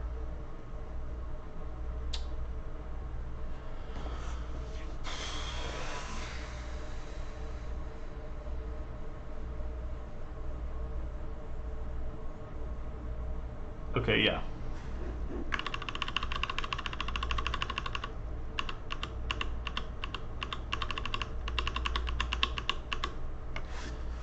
Let's have this. And then let's have run no log. And basically that's going to not do anything with the log buffer from the interpreter. And our tests will all take, we'll all use the function run no log. No log.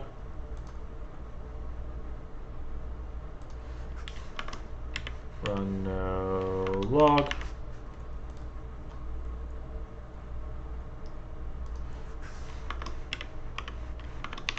Run no log.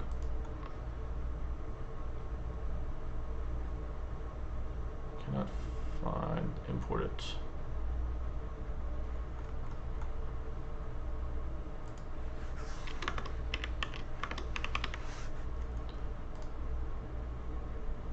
There we go.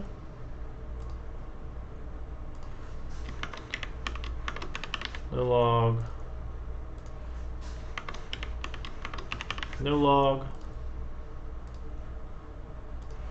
Woo.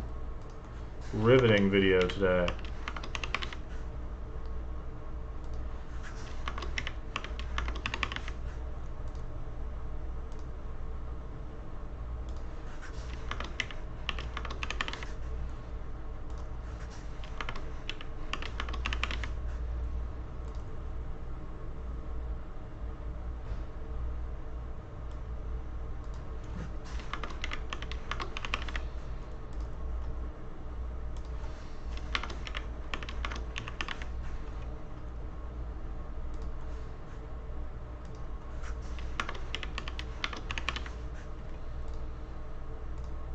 One more test file.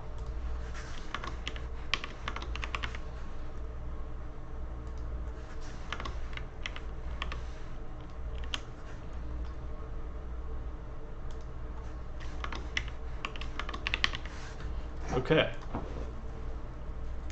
And that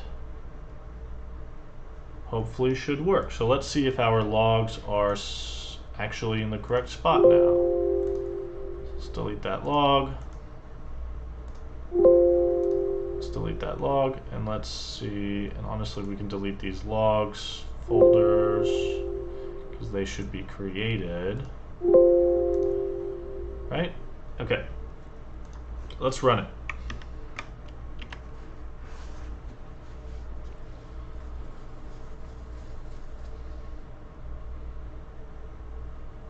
So it's recompiling because I changed a bunch of, not just because I changed code, but also because I changed a bunch of dependencies around.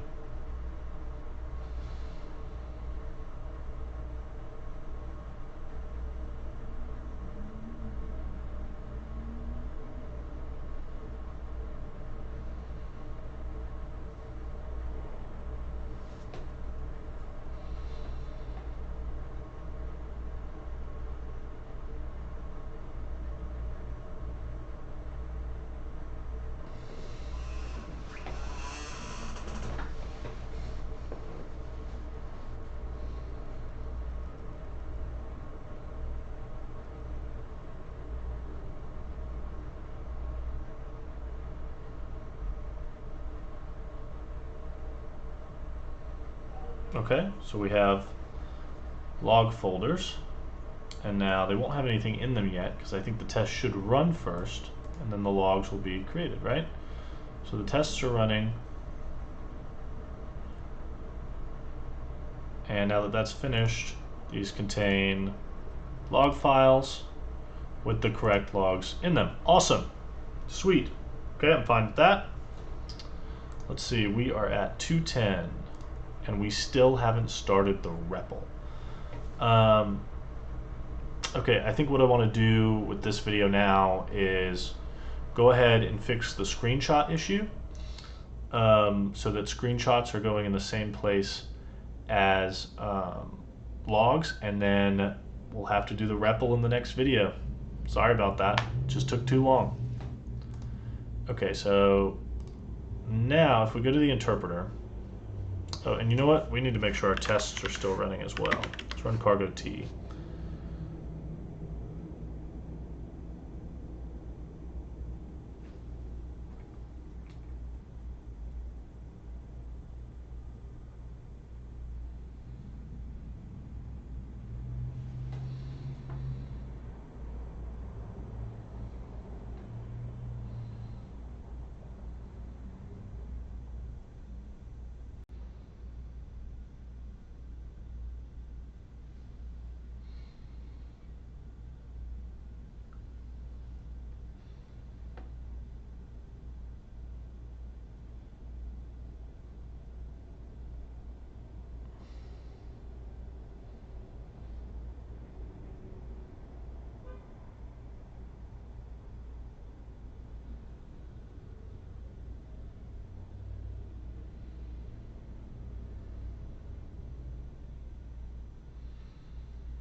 So there we go.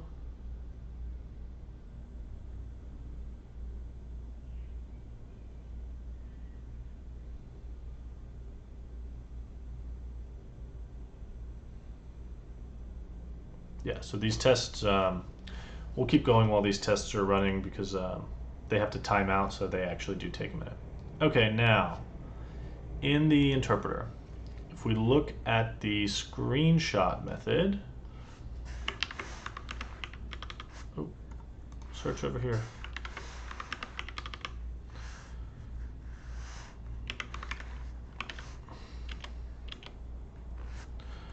Right, it's generating the path just from the current working directory. So what I think I want it to do is basically work the same as the logs. Is we're going to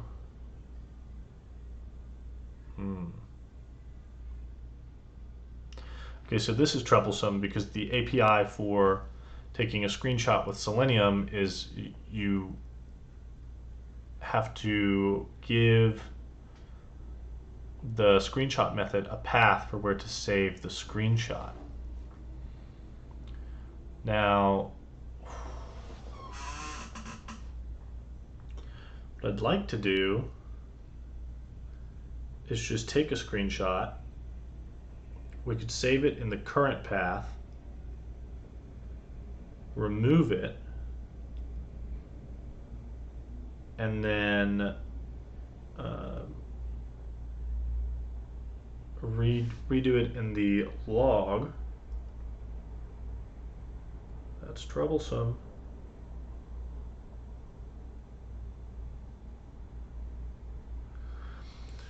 We can still pass the logging path to the interpreter. I don't see a reason why it can't take it.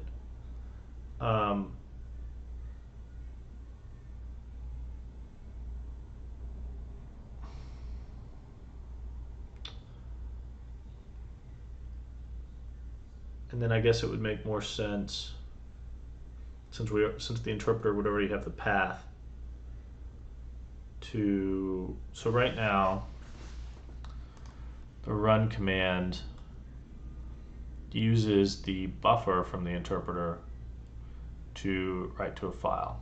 But I don't want the interpreter to necessarily. I don't want the interpreter to write screenshots during a test either. Maybe we could have test mode flag, right? So we don't want to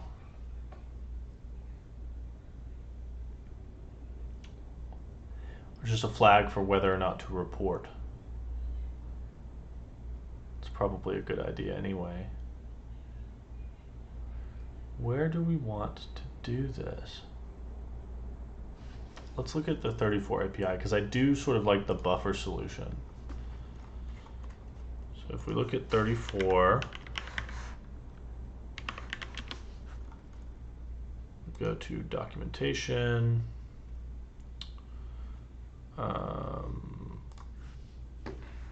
Let's look at screenshots. It's a method on web elements, on session handle. Yeah, let's. It takes a path. Write it to a specified file name. Is there any way? And return it at, okay, so we can return it as PNG bytes, right? And then the idea is that we could then write those bytes to a file. Okay, so we could say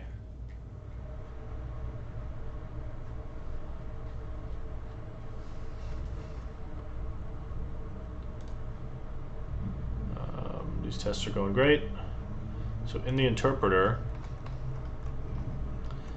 just like we have a buffer for our log,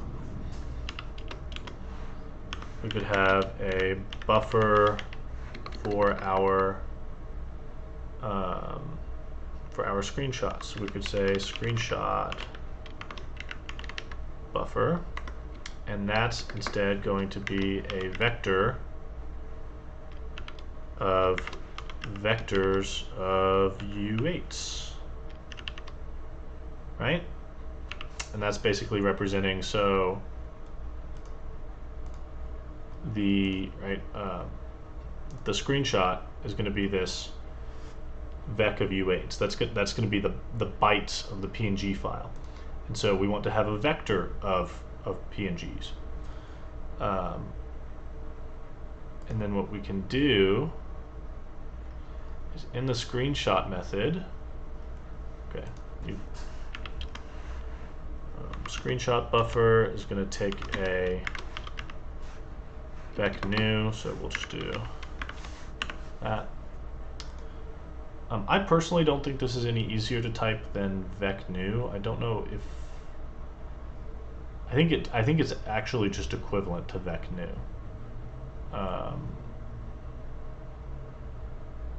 But anywho, we go down to the screenshot method. Here we go. So rather than write the screenshot to a file, we'll log the command, right? We'll log that we're taking a screenshot to this, and we want to save it. We're going to end up saving it to this file. Or let's just log that we're taking a screenshot.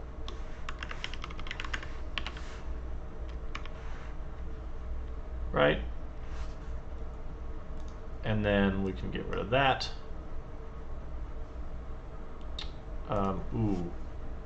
Yeah, we won't need the screenshot counter anymore.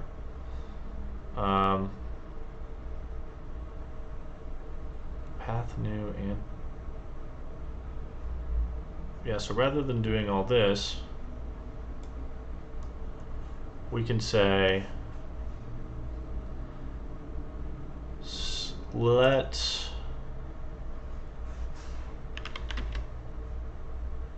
screenshot, I'm gonna call SS for screenshot, self.driver.screenshot as PNG, so that won't take a path, right? and then .08 map error taking the screenshot, and then we'll try and early return that if necessary. And then what we're going to do is we're going to self.screenshot. Why have you been running so long? You're doing fine. Okay. We want to push to the screenshot buffer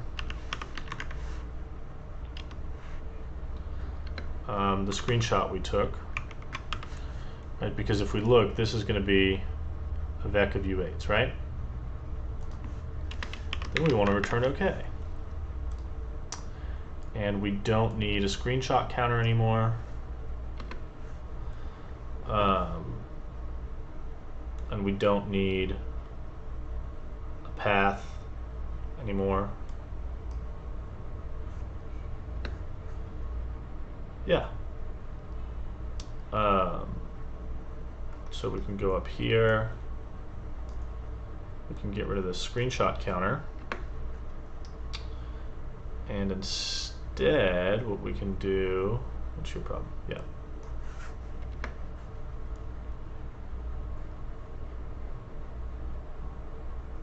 Instead, what we can do is in the run function,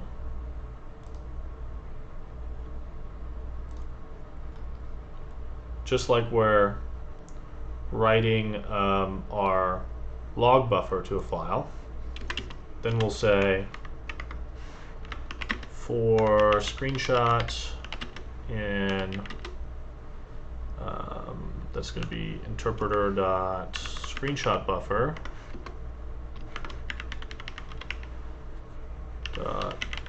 into iter, right? We can do standard fs write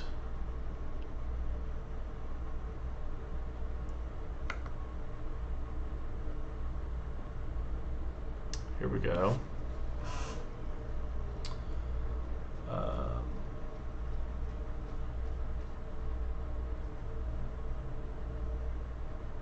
So the log path is going to be basically like this, scroll into view test.log. Instead, we'll just call it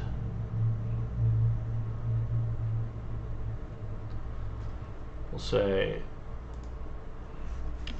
let screenshot path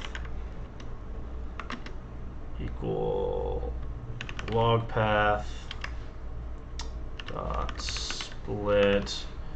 And we learned our lesson with forward and backspace, forward and backslash,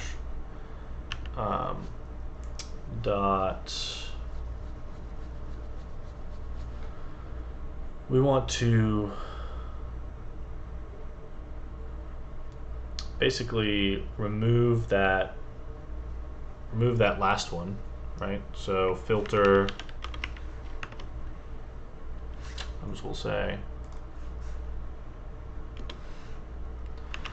let len equal log path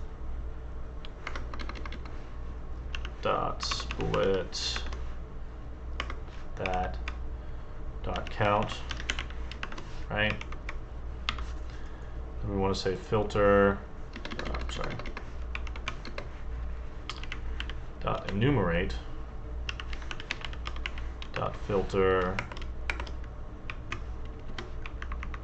and that's going to take an index, and I don't care what the thing is, right? I want to filter by the fact that the index does not equal len minus 1, right? I'm removing the last item from the list, and then let's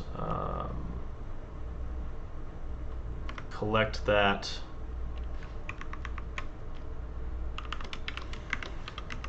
into a vec of stirs, and then let's join it with a /, and then let's push stir to return. Nope. Okay. So let's do that. And then let's spath dot stir. We're going to want slash and then the name. So it's going to be a format string. Ooh, some tests failed. Test manually set locator for element. I wonder if it's because I started doing this. So we'll rerun these tests in a second.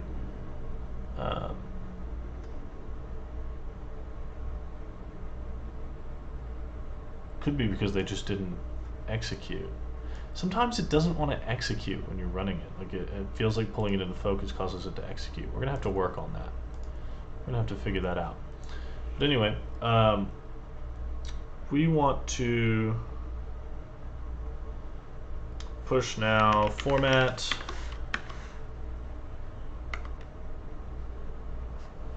Let's do enumerate here. Right, this is why we don't need the screenshot counter anymore, because we can just have the index here. Right, so that's my PNG bytes. It's my index. We want to say screenshot blah dot JPEG, and then we fill it with I.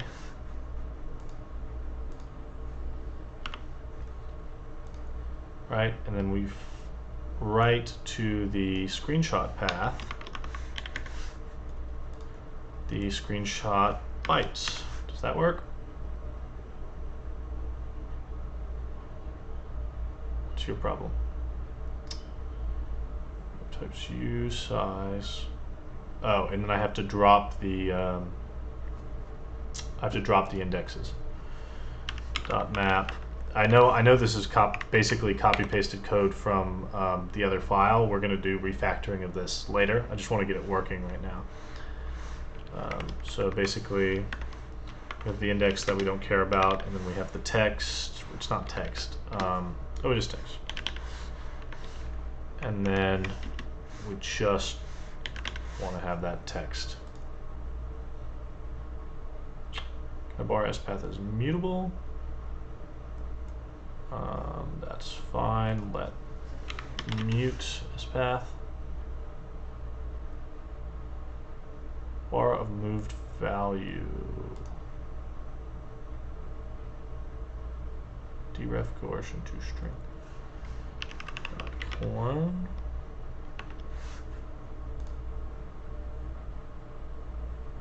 And then we want to expect could not write screenshot. And in fact, these are PNG bytes, so let's call that PNG. Could not write screenshot. Okay. Boy, oh boy. Let's see how this goes. So I'm actually going to remove this whole log thing. I'm going to remove this whole log thing. So presumably, when we run these scripts now, log folders will be produced that contain the logs and the screenshots. What we need to make sure is that these actually take some screenshots. So, and screenshot,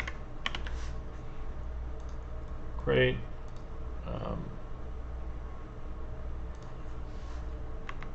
And screenshot. Great, let's do that.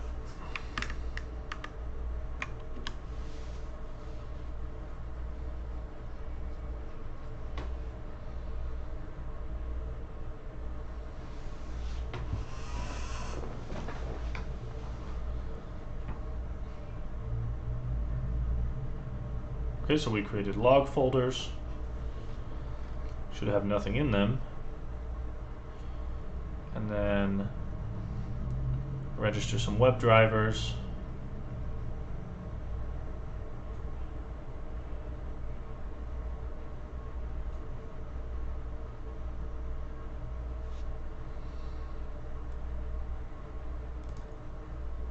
That will presumably, yeah, navigate to pages and do the thing.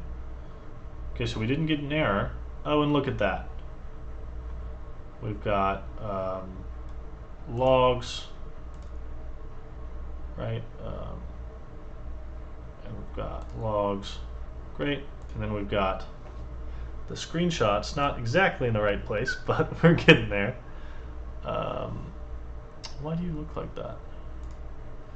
Navigate to the test, click the button, take a screenshot. Oh, there, it's not empty. That's the click me button down there, if you can see it. Right, see the click me button at the bottom of the page? Okay. We're getting there. Good. What's our deal now? You are wrong, because you should be a slash, right? We want to push that to the path.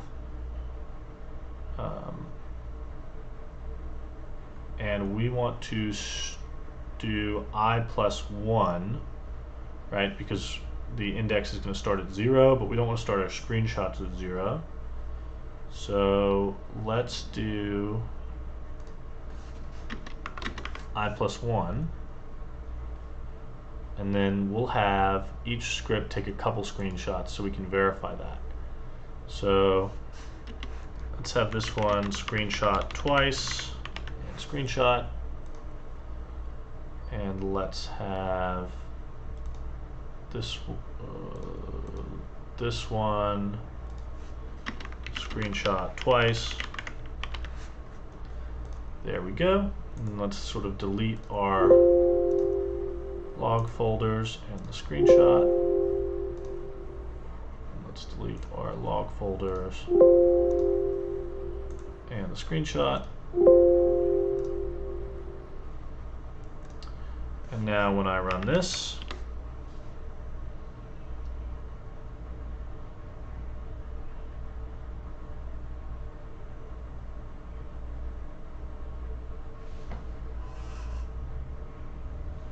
okay, we created our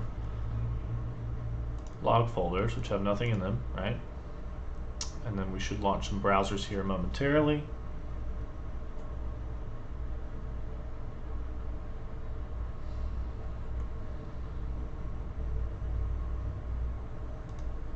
It seems like as soon as I click on it, then it sort of comes into focus and does its job, right? Okay. So now we've created log folders, and if you look in the log folders, we've got screenshot 1 and 2 along with the log message, right? So there's the screenshot from where I found this element, right? So we take 2 screenshots. Basically, we navigate to the test, and we go ahead and take a screenshot, and then we click the button. If we look at the actual, right, we navigate to the test and go ahead and screenshot. Then we locate the click me, which is going to scroll it into view. And then we click it, and then we take the screenshot. So this is when we navigated to the test. This is after we click the button, we scroll down the page. Then if we look at this one, we have our test log. It's going to take 2 screenshots. It's going to take one after we've typed in the username and the password, and then it's going to take one after we've clicked the submit button, right? So like that's the log, but you can look. Yeah, it'll screenshot here, and then after we've clicked the submit button, it'll screenshot again. So presumably, yeah, here you can see we've got test, we've got the username and password typed in, but we haven't clicked the button yet. Here you can see the same thing, but we have clicked the button. So that is working just about how we want it. I want to do one more thing, which is I basically want to run the other versions of this. So delete the log folder. Delete the log folder. I want to check that this works with no output directory specified, so it should just do it inline.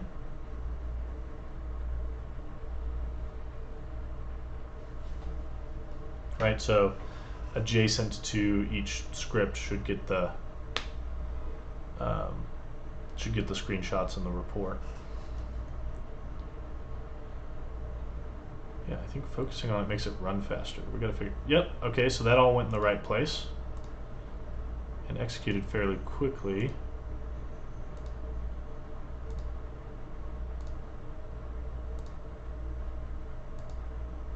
Yeah. Okay. So feeling good about that. Now what I want to do is I want to specify a single file. So I'm going to delete all that. And I'm going to delete all that. And I'm just going to specify the test one. So instead of doing directory, I'm going to do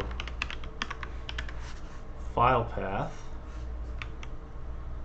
and then it's going to be scripts / test1 / test1.sui, and that should just run that one test and do the things in line. So there we go. Right, so it just did that one. There's our screenshots. There's our test log. Ooh, that's interesting. Just VS Code is giving us the syntax highlighting, not our logger. It just knows to do the word info green, I guess, in a log file. That's interesting. Okay. So that's working. I guess the final combo is to specify a single test file, but then specify an output directory, which we'll call results this time.